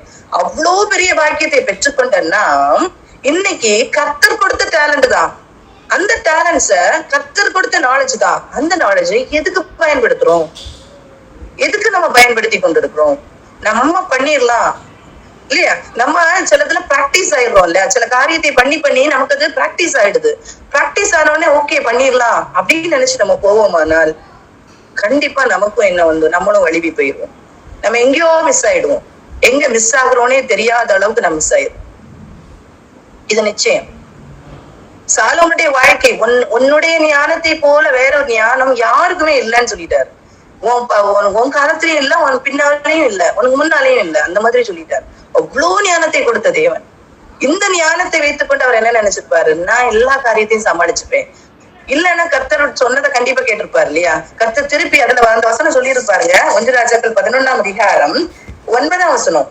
ஆகையால் இஸ்ரவேலின் தேவனாகிய கர்த்தர் சாலோமனுக்கு 2 விசை தரிசனமாகி அந்நிய தேவர்களை பின்பற்ற வேண்டாம் என்று கட்டளையிட்டிருந்தும் அவன் கர்த்தரை விட்டு தன் இருதயத்தை திருப்பி ஏன் இப்படி பண்ணலாம்? ஏன் அது அசட்டை பண்ணிட்டாரு, கர்த்தருடைய வார்த்தைகளை அசட்டை பண்ணிட்டாரு. அதே அதுக்கு முந்தின அதிகாரத்துல சொல்லப்பட்டிருக்கு இல்லையா? அந்த காரியத்தை 9ஆம் அதிகாரம் 5, 6, 7 இந்த வசனங்கள்ல என்ன சொல்றாரு? நீ இப்படி சொல்ல பேச்சு கேட்காம போனா உன்னுடைய சந்ததி பழமொழி ஆக்குவேன் அப்படின்னு சொல்றாரு. பழமொழியாகவும் வசை சொல்லாகவும் இருப்பார்கள் அப்படின்னு சொல்றாரு. இந்த கட்டளையில சொல்லி இருந்தும் அதை ஞாபகப்படுத்தி இருந்தும் அதுக்கப்புறம் இந்த பிள்ளைகள் இந்த திருமணம் இந்த மாதிரி தவறுகள் 1000 பெண்களை திருமணம் பண்ணணும்னு கொஞ்ச நாள் எடுத்திருப்பாரு இல்லையா? இன் பிட்வீன் கர்த்தர் 2 தடவை நீ இந்த காரியத்தை பண்ணாதேன்னு சொன்ன பிறகு அவரால் ஏன் கேட்டுக்க முடியல? கர்த்தர் கொடுத்த ஞானம். கர்த்தர் கொடுத்த ஞானத்தை அவர் எங்க பயன்படுத்துறாரு? எப்படி பயன்படுத்துகிறாரு? தன் மாம்சத்துக்காக பயன்படுத்துகிறாரு. அந்த மாம்சத்துக்காக நம்ம பிராக்டிஸ்ல நம்ம அதை பண்ணிடலாம், இதை பண்ணிடலாம். ஒரு காரியம் இன்னைக்கு நம்ம பண்ற காரியம், ஒரு காரியம் பண்றோம்னா அது இன்னைக்கு கர்த்தருடைய பலன் இருக்கணும். நாளைக்கு அதே மாதிரி இன்னொரு காரியத்தை பண்றோம்னா அதே பிராக்டிஸ்ல நம்ம பண்ணக்கூடாது. கர்த்தரிடத்துல இருந்து நாம் பெற்றுக்கொண்டுதான், கர்த்தரிடத்துல ஆலோசனை பெற்றுக்கொண்டுதான் செய்யணும். அப்படி இல்லாத பட்சத்துல நம்முடைய நிலைமையும் சாலோமனுடைய நிலைமை மாதிரி ஆயிடும் இல்லையா? நம்முடைய நிலைமையும் சாலோமனுடைய நிலையை மாதிரி ஆயிரும். நாம் இன்னைக்கு எப்படி இருக்கிறோம்? நம்முடைய வாழ்க்கையை நம்ம ஆராய்ந்து பார்க்கணும். கண்டிப்பா நம்ம ஆராய்ந்து பார்க்கணும். இந்த இடத்துல இப்படி ஒரு வாழ்க்கை கர்த்தர் கொடுத்த டேலண்ட நம்ம நம்முடைய டே டு டே லைஃப்ல நம்ம எப்படி யூஸ் பண்றோம்? நம்முடைய டே டு டே லைஃப்ல நம்ம நம்முடைய வீடுகளா இருக்கட்டும், நம்ம வீட்டுல நம்ம எப்படி யூஸ் பண்றோம்? நம்ம பிள்ளைகள்கிட்ட எப்படி நம்ம பிஹேவ் பண்றோம்? எந்த ஞானத்தினால? பிள்ளைகள் ஒரு நாளும் பிள்ளைகள் வளர்ந்து கொண்டே இருக்கிறாங்க. அந்த பிள்ளைகள் கிட்ட நம்ம எப்படி மூவ் பண்ணிக்கிறோம்? என்னைக்கும் பிள்ளைகள்கிட்ட ஒரே மாதிரி நம்ம பேச முடியாது இல்லையா? என்னைக்கும் பிள்ளைகளுடைய எப்பவுமே பிள்ளைகளுடைய சூழ்நிலைகள், பிள்ளைகளுடைய தாட்ஸ் எப்பவுமே சேமா இல்ல. அப்போ பிள்ளைகள்கிட்ட நம்ம பிள்ளைகள் தானே அப்படின்னு சொல்லிட்டு எப்படி எப்பவும் ஒரே மாதிரி பேசிடலாம்னா கண்டிப்பா முடியாது. கண்டிப்பா முடியாது. பிள்ளைகள் எந்த நேரத்திலயும் எல்லா காரியத்தையும் கேட்பாங்கன்னு சொல்லவே முடியாது. கண்டிப்பா முடியாது. அப்போ அந்த ஞானத்தை நம்ம கண்டிப்பா கர்த்தரிடத்துலதான் பெற்றுக்கொள்ளணும். ஒரு சூழ்நிலையில நம்ம சொன்ன உடனே கேட்டுருவாங்க, அடுத்த நேரத்துல என்ன செய்வாங்க தெரியுமா? கேட்க மாட்டாங்க. கண்டிப்பா கேட்க மாட்டாங்க. சில பிள்ளைங்க எதிர்த்து பேச மாட்டாங்களா இருக்கும். ஆனா நமக்கு தெரியும் அந்த பிள்ளைங்க மனசுல அக்செப்ட் பண்ணல அப்படிங்கிறது நமக்கு கண்டிப்பா தெரியும். ஒரு நல்ல பெற்றவரா இருந்தா கண்டிப்பா நம்ம தெரிந்து கொள்ள முடியும். பிள்ளைங்களோட ஈச் அண்ட் எவ்ரி தாட்ஸ் நம்ம புரிந்து கொள்ள முடியும். எந்த நேரத்துல எப்படி பிஹேவ் பண்றாங்கன்னு நமக்கு தெரியும். அந்த பிள்ளைகளை நம்மளோட அந்த இதுல வச்சிருக்கணும். பிள்ளைகளை நம்ம ஒரு எக்ஸ்ட்ரீமுக்கு மேல பிள்ளைகளை திட்டவும் முடியாது. ஒரு எக்ஸ்ட்ரீமுக்கு மேல பிள்ளைகளை அப்படி நம்ம ஃப்ரீயா விடவும் முடியாது. சோ எந்த இடத்துல பிள்ளைங்க கேட்பாங்க, எந்த வயசுக்குள்ளால பிள்ளைகளை நம்ம உண்மையிலே பிள்ளைகளை வளர்க்கும் போது எந்த ஞானத்தை கொடுத்து வளர்க்கிறோம்? கர்த்தருக்கு பயப்படுகிற பயத்துல நம்ம வளர்த்தோம் மட்டும்தான் பிள்ளைகள் பாதுகாக்கப்பட முடியுமே தவிர, நம்முடைய பயத்துக்குட்படுத்தி பிள்ளைகளை வளர்த்தோம்னா கண்டிப்பா நிச்சயமா நான் சொல்றேன், வளர்க்கவே முடியாது. ஏன்னா இன்னைக்கு உலகம் அப்படிப்பட்ட உலகம். கர்த்தர் ஒண்ணு பார்த்துட்டே இருக்காரு. கர்த்தர் நீ ஒவ்வொரு தப்பு பண்ணும் போது துக்கப்படுறாருன்னு சொல்லி கொடுத்து பிள்ளைகளுக்கு வளர்க்கலன்னா கண்டிப்பா சொல்றேன், பிள்ளைகளை நாம் நேர்த்தியா வளர்க்க முடியாது. இவ்வளவு சொல்லி கொடுத்துட்டோம். அதான் நம்ம நேற்றுக்கு கூட நான் ஒரு மெசேஜ் கேட்டேன். அழகா சொன்னாங்க, 8 இயர்ஸ்க்குள்ளால பிள்ளைகளுக்கு நீங்க என்ன செய்யுங்க, கர்த்தருடைய திட்டத்தை பொறுத்தும் கர்த்தருடைய சித்தத்தை குறித்தும் சொல்லி கொடுங்க. அது தாண்டினாலே இன்னைக்குள்ள பிள்ளைகளுக்கு நம்ம சொல்லி கொடுக்க முடியல. ஈவன் ஊழியக்காரங்களோட பிள்ளைகள் இருந்தா கூட சொல்லி கொடுக்க முடியாது. பிள்ளைகள் இரிட்டேட் ஆகுறாங்க. அந்த இரிட்டேட் ஆகுற அந்த சூழ்நிலையில பிள்ளைகள்கிட்ட சொல்ல வேண்டியது கொஞ்சம், ஆனா நாம் தேவனிடத்துல சொல்ல வேண்டியது நிறைய. அந்த பிள்ளைகளை குறித்து தேவனிடத்துல சொல்ல வேண்டியது நிறைய. இப்படி இருக்குது ஆண்டவரே அப்படின்னு சொல்லிட்டு நாம் பிள்ளைகளை குறித்து சொல்லுவோமானால் மாத்திரமே நாம் என்ன செய்ய முடியும்? பிள்ளைகளை நாம் கர்த்தருக்கு நேராக வழி நடத்த முடியும். ஒரு 18 இயர்ஸ் 19 இயர்ஸ் ஆகுற வரைக்கும் அந்த பிள்ளைகளை நாம் பாதுகாக்க வேண்டிய ரொம்ப கட்டாயத்துல இருக்கோம். ஒரே மாதிரி பிள்ளைகளை என்ன செய்ய டீல் பண்ண முடியாது. அதே மாதிரி சொல்றேன், ஒரே மாதிரி ஒரு வீட்டுல 2 பிள்ளைங்க 3 பிள்ளைங்க இருக்கிறாங்கன்னா ஒரே மாதிரி 3 பிள்ளைகளையும் டீல் பண்ண முடியாது. இல்ல 2 பிள்ளைகளையும் டீல் பண்ண முடியாது. ஒரு பிள்ளையோட கேரக்டர் ஒரு மாதிரி இருக்கும், இன்னொரு பிள்ளையோட கேரக்டர் இன்னொரு மாதிரி தான் இருக்கும். சேமா டீல் பண்ணிக்கவே முடியாது. அது கர்த்தருடைய ஞானத்தை நாம் பெற்றுக்கொள்ள வேண்டும். நாம் சில நேரத்துல எவ்வளவு எரிச்சல் அடைகிறோம் தெரியுமா பிள்ளைகிட்ட? நம்ம கொஞ்சம் டயர்ட் ஆயிட்டோம்னா, இல்ல நமக்கு வேற ஒரு காரியத்துல நம்ம இம்பார்ட்டன்ஸ் கொடுத்து போயிட்டு இருக்கோம்னா, பிள்ளைகள் சொல்றதை நம்ம கேட்கறதுக்கு நேரம் இல்ல. பிள்ளைகள் நம்ம கிட்ட ஷேர் பண்றதை நம்ம கேட்க மாட்டேங்கிறோம். கேட்காம இருக்கிற நேரத்துல இன்னொரு நேரம் அந்த பிள்ளை அதுல ஒரு தப்பு பண்ணிட்டு வரும்போது நம்ம திட்டுவோம். அப்போ அந்த பிள்ளை சொல்லுவோம், நான் அன்னைக்கே உங்ககிட்ட சொன்னேன்லான்னு சொல்லுவோம். நான் பிள்ளைகிட்ட கேட்கணும். பிள்ளைங்க சொல்ல வரும்போது காது கொடுத்து கண்டிப்பா கேட்கணும். பெற்றோர் கண்டிப்பா கேட்டுதான் ஆகணும். அதை கேட்டு எது கரெக்ட் எது தப்பு எந்த இடத்துல. சில நேரத்துல பாத்தீங்கன்னா நான் ஃபீல் பண்ணிருக்கேன். இப்போ தெரியும் எல்லாருக்கும், ஒரு வாலிப பிராயத்துல இருக்கிற பிள்ளைகள் சில காரியத்தை நம்ம கிட்ட சொல்லுவாங்க. நமக்கு நம்முடைய நாம் பியூரிஃபைடான்னு கேட்டா இல்ல. நாம் எப்பவுமே நான் கரெக்ட் அப்படின்னு சொல்றதுக்கு இல்ல. நாம் அந்த பிள்ளைங்களுக்கு டீச் பண்ணும்போது அந்த பிள்ளை எந்த சிச்சுவேஷன்ல நான் எப்படி மூவ் பண்ணணும் அப்படின்னு கேட்கும் போது நம்முடைய தாட்ஸ கண்டிப்பா நாம் புகுத்தி விட கூடாது. உண்மையிலே சொல்றேன், நான் அதை ஃபீல் பண்ணிருக்கேன். நம்முடைய தாட்ஸை நம்ம ஃபீல் பண்ணக்கூடாது. நம்மளை விட சில கேரக்டர்ஸ் அந்த பிள்ளைங்களுக்கு நல்ல கேரக்டர்ஸ் இருக்கு. நம்ம கிட்ட அந்த பிள்ளைகள் அதை ஆலோசனை கேட்கும் போது, இல்ல நீ இப்படி பண்ணு அப்படின்னு சொல்லிட்டு நம்முடைய தீய குணத்தை பிள்ளைகள் கிட்ட போய் புகுத்தி விடக்கூடாது. நம்மளை விட உண்மையிலேயே சொல்றேன் நல்ல கேரக்டர்ஸ் இருக்கு. அந்த நேரத்துல பிள்ளைங்க கிட்ட சொல்லணும். அந்தந்த சிச்சுவேஷன் நமக்கு ஒரு காரியம் சொல்லணும் அப்படின்னு தோணும் போது எந்த வசனத்தின் மூலம் பிள்ளைங்களுக்கு சொல்லி கொடுக்கணுமோ அந்த வசனத்தின் மூலமா தான் சொல்லி கொடுக்கணும். எந்த வசனம் இல்லாதபடிக்கு நான் இப்படிதான் பிராக்டிஸ் பண்ணேன் நீனும் அப்படி பண்ணுன்னு சொல்லி கொடுக்கவே கூடாது. அது தப்பு. பிள்ளைகளை பிள்ளைகளுடைய நல்ல கேரக்டர்ஸை நம்ம அடக்குறோம்னு அர்த்தம். அதுக்காக பிள்ளை சொல்ற மாதிரி எல்லாத்தையும் கேட்கணும்னு நான் சொல்ல வரல. எது நல்லதோ நம்ம அதான் சொல்றேன், வேதத்துக்கு முன்னால நம்முடைய இருதயம் திறந்ததா இருக்கணும். வேதத்துக்கு முன்னால நம்முடைய இருதயம் திறந்ததா இருக்கணும். நான் சொல்றதான் சரின்னு இருக்கவே கூடாது. நான் ஃபீல் பண்ணியிருக்கேன். சில காரியங்கள் பிள்ளைகள் வந்து நல்லதா சொல்றாங்க, ஆனா எல்லாத்தையும் நம்ம அக்செப்ட் பண்ணணும்னு சொல்லல. சில காரியங்களுக்கு நமக்கு சொல்லி கொடுக்க முடியலன்னா அப்படியே விட்டுட்டு பிரேயர்ல இந்த வசனத்தின்படி இப்படிதான் இருக்கு, எனக்கு இப்படிதான் தெரியுது, ஆனா நீ பிரேயர் பண்ணு, ஆண்டவர்கிட்ட கேளு, இந்த சூழ்நிலையை எப்படி தாண்டி செல்லணும்னு கேளு, கர்த்தர் சொல்லி தருவாரு அப்படின்னு சொல்லி திருப்பியும் அது நமக்கு மனசுக்கு சரியா இல்லைன்னா, கர்த்தர்கிட்ட பிரேயர் பண்ணி நமக்கு சரியா இல்லைன்னா இந்த மாதிரி நீ வாழுன்னு சொல்லி கொடுக்கணுமே தவிர உடனேயே நம்ம என்ன செய்யக்கூடாது, நம்முடைய கேரக்டரை பிள்ளைகளுக்குள்ளால புகுத்த கூடாது. நம்முடைய கேரக்டர்ஸ் பெர்ஃபெக்ட் கிடையாது, யாருடைய கேரக்டரும் பெர்ஃபெக்ட் கிடையாது. அதை வந்து நம்ம ஞாபகத்துல வச்சுக்கணும். இதே மாதிரிதான் சொசைட்டில நம்ம போறோம், நம்ம சொசைட்டில பழகுறோம், எல்லார்கிட்டையும் எல்லாருடைய கேரக்டர்ஸும் நம்ம கேரக்டர் மாதிரி இருக்காது, நம்ம அப்படி எக்ஸ்பெக்ட் பண்ணவும் முடியாது. எவ்வளவுத்துக்கு நம்மளால சொல்ல முடியுமோ எந்த காரியத்தை, அதான் சொல்றேன், எப்பவுமே வசனத்தை முன்னிறுத்தி மட்டும்தான் நம்ம பேசணும். அல்லாம நம்முடைய மாம்சத்துக்குரிய காரியங்களை நாம் பேசுவோமானால் எங்கேயோ போய் நம்ம முட்டிட்டு நிற்போம். கடைசியில அந்த வசனத்தை வைத்து பேச முடிந்தா மாத்திரம்தான் நம்ம பேசணும் நம்முடைய கருத்தை. இல்லைன்னா நம்ம மாம்சீகத்துல நம்முடைய கருத்தை நம்ம சொல்லுவோமானால் எங்கேயோ போய் நம்ம தவறி நிற்போம். அதை நம்ம பார்த்து கொள்ளணும். அதே மாதிரி நம்ம சர்ச், நம்ம ஒர்க் பிளேஸ், இந்த இடத்துல எல்லாம் நம்ம மூவ் ஆகுறது இல்லையா? நம்ம வீட்டுல மூவ் ஆகுறோம், ரொம்ப முக்கியமான இடம், பிள்ளைகளை உருவாக்குகிற இடம். உண்மையா தேவபக்தி உள்ள பிள்ளைகளை உருவாக்குகிறதுக்கு தான் கர்த்தர் குடும்பத்தை கொடுத்துக்கிறாரே தவிர வேற எதுக்குமே இல்ல. தேவ பக்தி உள்ள சந்ததியாய் உருவாக்குகிறதற்காக தான் கொடுத்திருக்காரு. மல்கியா 2:15 அதுதான் சொல்லப்பட்டிருக்கிறது. அதுக்கு மேல எக்ஸ்ட்ரா இந்த உலகத்துல வாழ்றதுக்கு நம்ம படிப்பை கொடுக்குறோம், எல்லாம் கொடுக்குறோம். ஆனா அது எல்லாமே வந்து படிக்க கூடாதுன்னு சொல்லல, நல்லா படிக்கட்டும் பிள்ளைங்க. ஆனா கர்த்தருடைய வார்த்தையில பிள்ளைகள் நிக்கணும், பிள்ளைகள் சத்தியத்துல நடக்கிறத பார்த்து சந்தோஷப்படணும். நான் இன்னைக்கு சொல்லுவேன், நம்ம இன்னைக்கு நினைக்கிறோம் நல்ல கேரக்டரோட பிள்ளைங்க இருந்தா போதுமே அப்படின்னு சொல்லிட்டு சொல்றோம். நல்ல கேரக்டரோட பிள்ளைகள் இருந்தா போதுமே, அந்த பிள்ளை நல்ல பிள்ளைதான் அப்படின்னு சொல்லிடுறோம். இதே மாதிரிதான் எல்லா பெற்றோரும், இந்த உலகத்துல இருக்கிற அந்நிய தேவர்களை வழிபடுகிற பெற்றோரும் அப்படிதான் நினைக்கிறாங்க. அந்த பிள்ளை நல்லா இருக்கு, என் பிள்ளை நல்லா இருக்கணும்.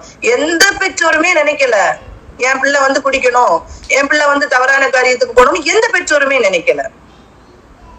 அப்போ கிறிஸ்தவ பெற்றவர்களாக இருக்கிறன்னா மற்றவர்கள எதுல வித்தியாசப்படணும்? கர்த்தரை குறித்ததான அறிவு அந்த பிள்ளைகளுக்கு வேணும். இன்னைக்கு நம்ம எதுல வெல் சாட்டிஸ்ஃபைட் எதுன்னா, என் பிள்ளை தப்பு இல்ல, என் பிள்ளை நல்ல பிள்ளை, என் பிள்ளை தப்பான காரியம் எதுவும் செய்யல, நல்லா படிக்கிறா, தப்பு செய்யல, ஆண்டவர்கிட்ட அன்பு இருக்கா இல்லையா, இதெல்லாம் யோசிக்கிறதே கிடையாது. என் பிள்ளை நல்ல பிள்ளை அப்படின்னு உள்ள வாழ்க்கையை நாம் வாழ்வோமானால் நாம் தோற்று கொண்டிருக்கிறோம்னு அர்த்தம். நிஜமா சொல்றேன், தோற்று கொண்டிருக்கிறோம்னு அர்த்தம். என்ன வித்தியாசம் இருக்கு நமக்கும் மற்ற ஜனங்களுக்கும்? என்ன வித்தியாசம் இருக்குது? தேவ பக்தி நம்ம பிள்ளைகள்கிட்ட இல்லைன்னா எவ்வளவு கல்வி கற்றும் வீண். நான் சொல்றேன், நான் எப்பவும் சொல்றதுதான், ஒரு 80 years மேக்சிமம் இல்லையா, பைபிள்ல கொடுத்திருக்கிறது 80 years. அந்த 80 years வாழ்க்கைக்காக எவ்வளவு முக்கியத்துவம் கொடுக்குறோமா, இல்ல எச்சான லைஃப்காக முக்கியத்துவம் கொடுக்குறோம்? சின்ன வயசுல இருந்தே பிள்ளைகளுக்கு அதை கற்றுக் கொடுக்கணும். நிறைய பிள்ளைகள், சின்ன பிள்ளைங்க இருக்கீங்க, சின்ன பிள்ளைகளை வைத்துக் கொண்டிருக்கிறவங்க ஜாயின் பண்ணிருக்கீங்க. அப்போ அந்த சின்ன வயசுல இருந்தே பிள்ளைகளுக்கு எது முக்கியமோ அதை கற்றுக் கொடுக்கணும்.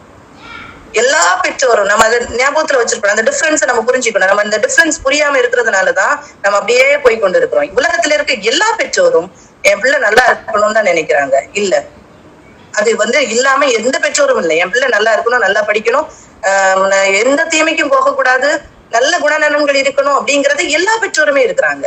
ஆனா ஆண்டவருக்குள்ளால நம் பிள்ளைகள் இருக்கணும்னு ஆசைப்பட்டால் மாத்திரமே, அப்படி நம்ம நடத்தினால் மாத்திரமே நாம் தேவபக்தி உள்ள ஜனங்களை உருவாக்க முடியும், அந்த சந்ததியை நாம் உருவாக்க முடியும். அப்படி நாம் கண்டிப்பா நிச்சயம் உருவாக்கணும். அது நமக்கு கடமை. சரியா? அடுத்தது நம்ம பார்த்தோம்னா சர்ச்சும் சொசைட்டி சொன்னேன், சர்ச் நம்ம ஒர்க் பிளேஸ். எது செஞ்சாலும் நான் ஒரு வசனம் சொல்றேன், நாம் செய்யறது சரியா தப்பா அப்படிங்கிறத நாம எப்படி ஐடென்டிஃபை பண்ணிக்க முடியும்? நம்ம ஒரு காரியத்தை செய்யறோம் இல்லையா, நம்மளை முன்னிலைப்படுத்தி நம்ம கிட்ட ஒரு பொறுப்பை தந்து ஒரு காரியத்தை செய்யணும் அப்படின்னு கொடுக்குறாங்கன்னா நாம் எப்படி செய்யணும், இது கரெக்டா தப்பா நம்ம எப்படி கண்டுபிடிக்கணும்? 1 கொரிந்தியர் 10:35 1 கொரிந்தியர் 10:35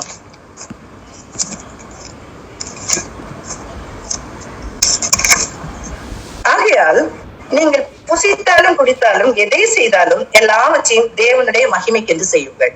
நீங்கள் புசித்தாலும் குடித்தாலும் எதை செய்தாலும் எல்லாவற்றையும் தேவனுடைய மகிமைக்கு என்று செய்யுங்க. என்ன ஒரு காரியம் செய்யறோமோ, நம்ம கிட்ட ஒரு பொறுப்பா ஒரு காரியம் தந்திருக்காங்கன்னா அந்த காரியத்தை நாம் செய்யும் போது கர்த்தருடைய மகிமைக்கு என்று நாம் செய்கிறோமானால் நாம் சரியா செய்யறோம். அதனால கர்த்தருடைய நாமம் மகிமைப்படாதுன்னா அதை செய்யக்கூடாது. கர்த்தருடைய நாமம் மகிமைப்படாதுன்னா செய்யக்கூடாது. சரியா? எந்த ஒரு காரியமா நாம் எடுக்கிற ஒரு டிசிஷன்ஸ், நமக்கு கிட்ட ஒரு டிசிஷன் எடுக்கிறதுக்கு வருது, நம்ம இதை செய்வோமா? ஏன்னா நம்ம ஒர்க் பிளேஸ்ல போறோம், சர்ச்ல போறோம், இதை பண்றோம், இது பண்ணலாமா, இது பண்ணக்கூடாதா, இது செய்யலாமா, இது செய்யக்கூடாதா? கர்த்தருடைய நாமம் மகிமைப்படுமானால் மாத்திரம் நாம் அதற்கு இணங்கி போகணும், இல்லைன்னா நாம் இணங்கி போக கூடாது. இப்படிதான் நாம் ஃபைண்ட் அவுட் பண்ணணும். சரியா? நம்ம பார்க்கும்போது எல்லாத்தையும் நம்ம எப்படி பண்ணிடலாம் அப்படி பண்ணிடலாம்னு சொல்லும் போது கர்த்தருடைய நாமம் நிறைய இடத்துல தூஷிக்கப்படுது. கர்த்தருடைய நாமம் தூஷிக்கப்படுது. கர்த்தருக்கு கொடுக்க வேண்டிய இடத்தை கொடுக்க விடாதபடிக்கு தடுக்கிறது. நாம் நினைக்கிறோம், ஒரு நாள் சவுல் ராஜா நினைச்சார் இல்லையா, நான் அந்த அமலேக்கியர்களை எல்லாம் நான் ஜெயிச்சிட்டேன் அப்படின்னு அவர் நினைச்சாரு. ஆனா கர்த்தருடைய பார்வைக்கு அவர் செய்தது தவறுன்னு தோணுச்சு, தவறா இருந்துச்சு. கர்த்தருக்கு அது சாட்டிஸ்ஃபைடா இல்ல. அதே மாதிரி நம்ம இன்னைக்கு என்ன செய்யறோம்னா, நிறைய காரியத்தை நான் சூப்பரா செஞ்சிருக்கேன் அப்படின்னு நம்ம நினைச்சிட்டு இருக்கோம். நான் அவ்வளவுத்துக்கு பர்ஃபெக்டா பண்ணியிருக்கேன் அப்படின்னு நம்ம நினைக்கிறோம். ஆனா கர்த்தருடைய நாமம் மகிமைப்படுதா இல்லையா? நாம் செய்த ஒரு காரியத்தினாலையும் கர்த்தருடைய நாமம் மகிமைப்படுதா இல்லையா? கர்த்தருடைய நாமம் மகிமைப்படலைன்னா நாம் குற்றவாளிகளா தான் இருக்கிறோம். எபிரேயர் 4ஆம் அதிகாரம் 13ஆம் வசனம். எபிரேயர் 4ஆம் அதிகாரம் 13ஆம் வசனம்.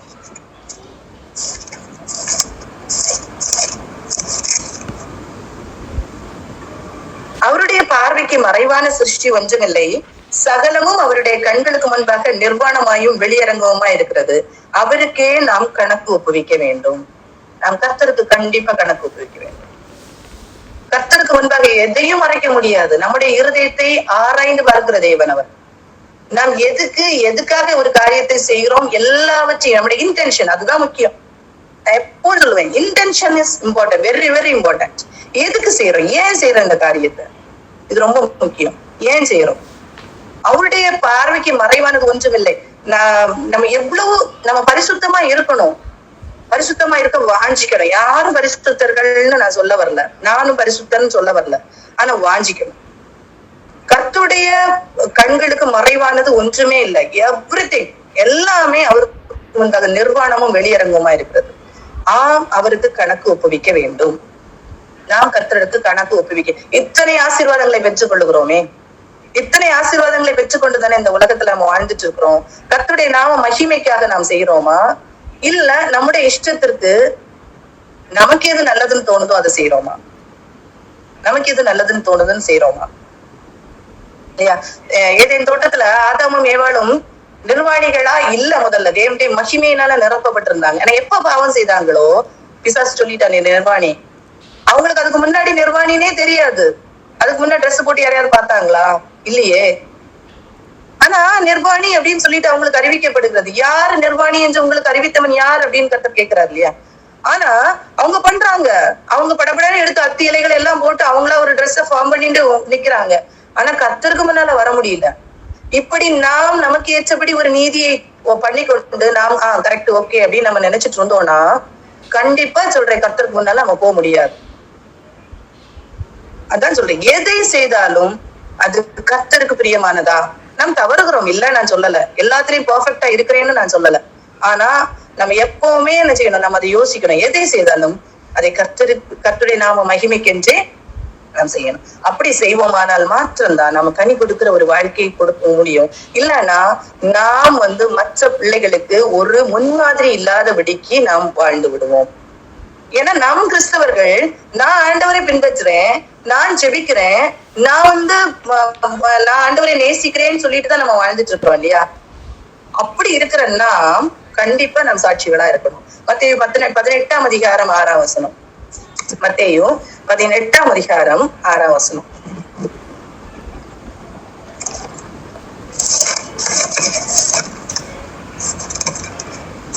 மத்தேயு 18:6. இந்த வசனம் என்ன சொல்லுது பாருங்க. என்னிடத்தில் விசுவாசமா இருக்கிற இந்த சிறியரில் ஒருவனுக்கு இடரல் உண்டாக்குகிறவன் எவனோ அவனுடைய கழுத்தில் எந்திர கல்லை கட்டி சமுத்திரத்தின் ஆழத்திலே அவனை அமிழ்த்துகிறது அவனுக்கு நலமா இருக்கும். என்னிடத்தில் விசுவாசமா இருக்கிற இந்த சின்ன பிள்ளைகளுக்கு இல்லையா? நம்ம சர்ச்ல போறோம், நம்ம வீட்டுல இருக்கிறோம், நம்ம சொசைட்டில போறோம், நாம் கிறிஸ்தவர்கள் அப்படிங்கிற ஒரு ஒரு ஒரு இதுலதான் போறோம்.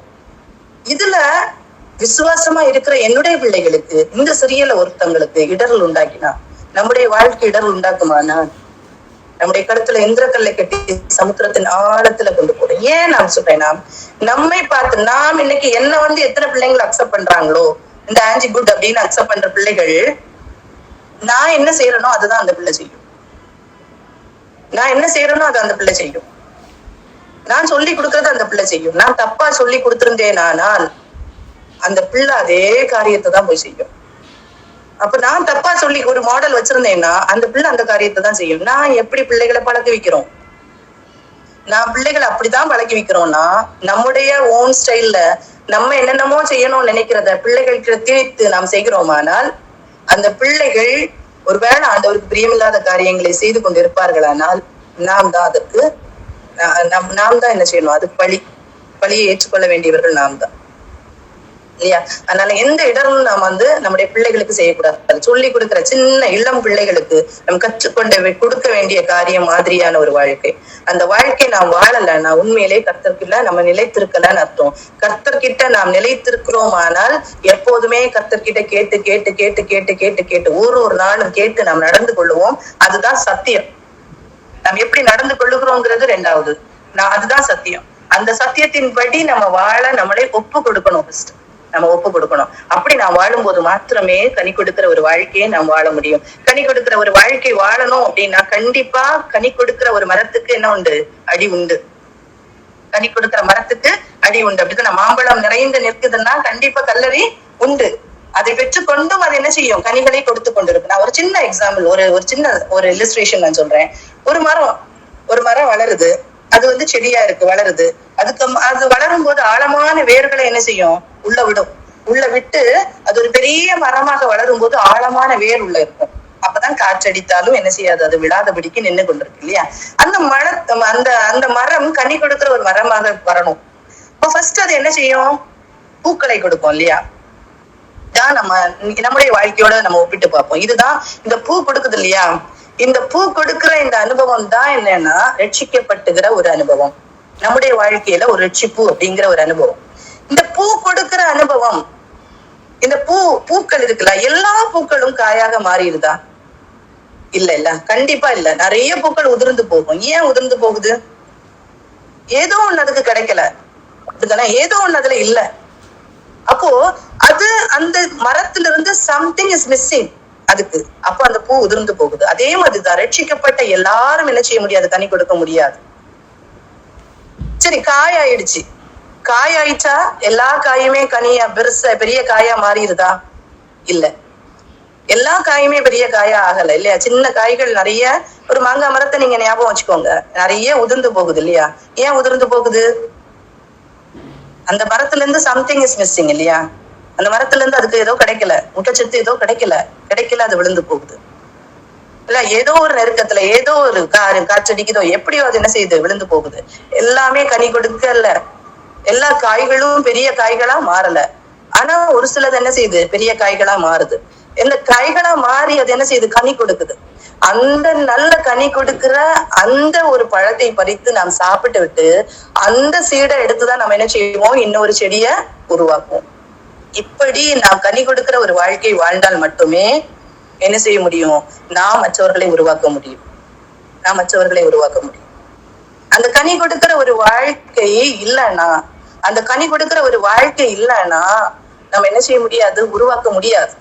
மற்றவங்களை உருவாக்கவே முடியாதுன்னா, சரியா? அப்போ ஏன் அதால கனி கொடுக்க முடியல? பூவா வந்துச்சே, ரட்சிக்கப்பட்ட அனுபவம் இருந்ததே, ஏன் முடியல?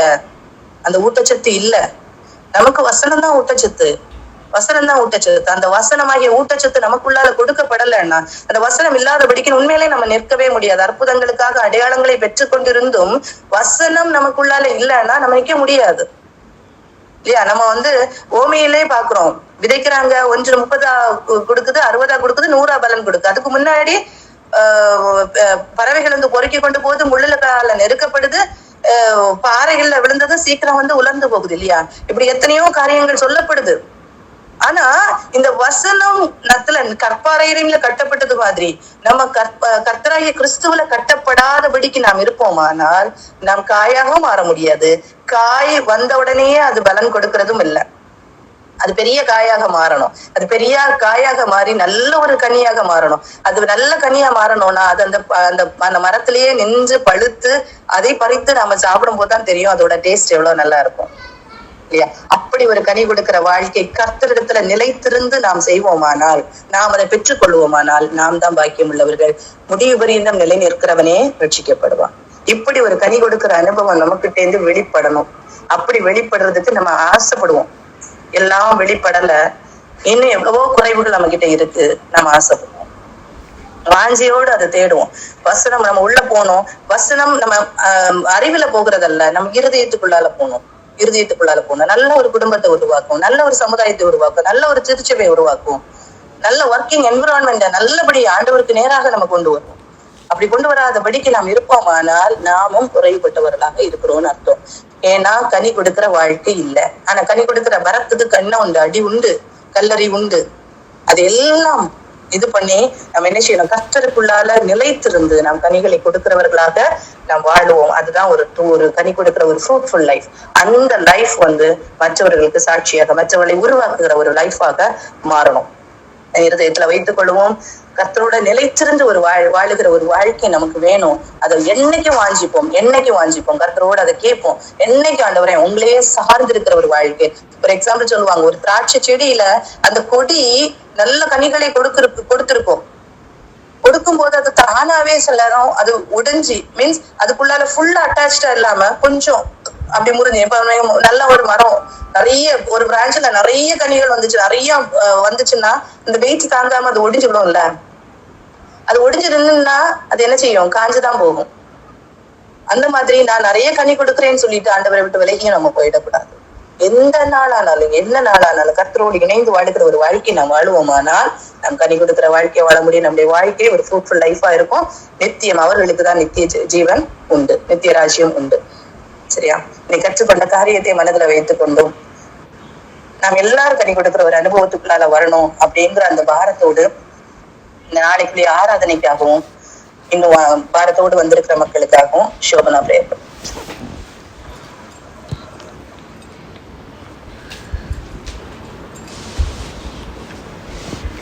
ஸ்தோத்திரிக்கிறோம் தகப்பனே. அப்பா நாங்கள் துதிக்கிறோம் ராஜாவே. ஸ்தோத்திரம் ராஜா. அப்பா உமக்கு நன்றி நன்றி நன்றி அப்பா.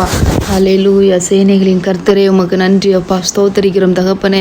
அப்பா இருந்தவரும் இருக்கிறவரும் வரப்போகிறவரும் ஆகிய ராஜாதி ராஜாவே உண்மை நாங்கள் ஸ்தோத்திரிக்கிறோம் அப்பா.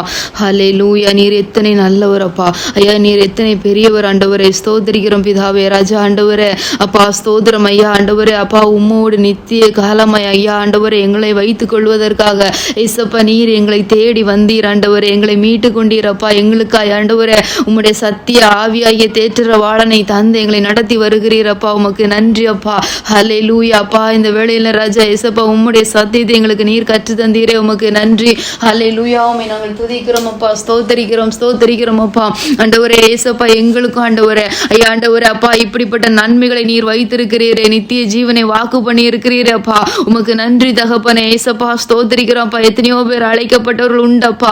ஆனாலும் தகப்பனே ஐயா ஒரு சில பேராய் நீர் தெரிந்து கொண்டு வைத்திருக்கிறீர் ஆண்டவரே. உங்க கிருபை பெரியது ஏசப்பா. ஆண்டவரே கேட்கப்பட்ட இந்த ஒவ்வொரு சத்தியங்களும் ஐயா ஆண்டவரே இன்றைக்கு எங்களுடைய இருதயத்துல ஐயா விதைகளாக விதைக்கப்படுவதாகப்பா. ஆண்டவரே ஸ்தோத்திரிக்கிறோம்ப்பா. ஆமென் தகப்பனே. ராஜா உமக்கு நன்றி அப்பா. ஐயா இந்த விதைகள் அப்படியே எங்களோட நின்று விடாதபடிக்கு ஹல்லேலூயா அப்பா ஆண்டவரே ஐயா ஆண்டவரே அது பூவாகி தகப்பனே காயாகி கனியாகி ஆண்டவரே ஐயா ஆண்டவரே அப்பா நெக்ஸ்ட் ஜெனரேஷனை உருவாக்கத்தக்கதாக தகப்பனே ஐயா ஆண்டவரே அது வளரணும் ஏசப்பா. ஸ்தோத்திரிக்கிறோம் தகப்பனே ஐயா ஒவ்வொருவருடைய இருதயத்திலும் தகப்பனே அப்பா உம்முடைய சத்தியம் ஐயா நிரம்பி இருக்கட்டும் அப்பா. ஹல்லேலூயா ஆண்டவரே உமக்கு நன்றி ஏசப்பா. வசனம் இல்லாத இடத்துல ஐயா ஆண்டவரே அப்பா ஜனங்கள் அப்பா வழி தவறி போயிருவாங்க ஏசப்பா. ஆண்டவரே இந்த நாட்கள் எங்களுக்கு நீர் சத்தியத்தை கற்று தருகிறீரே. உமக்கு நன்றி அப்பா.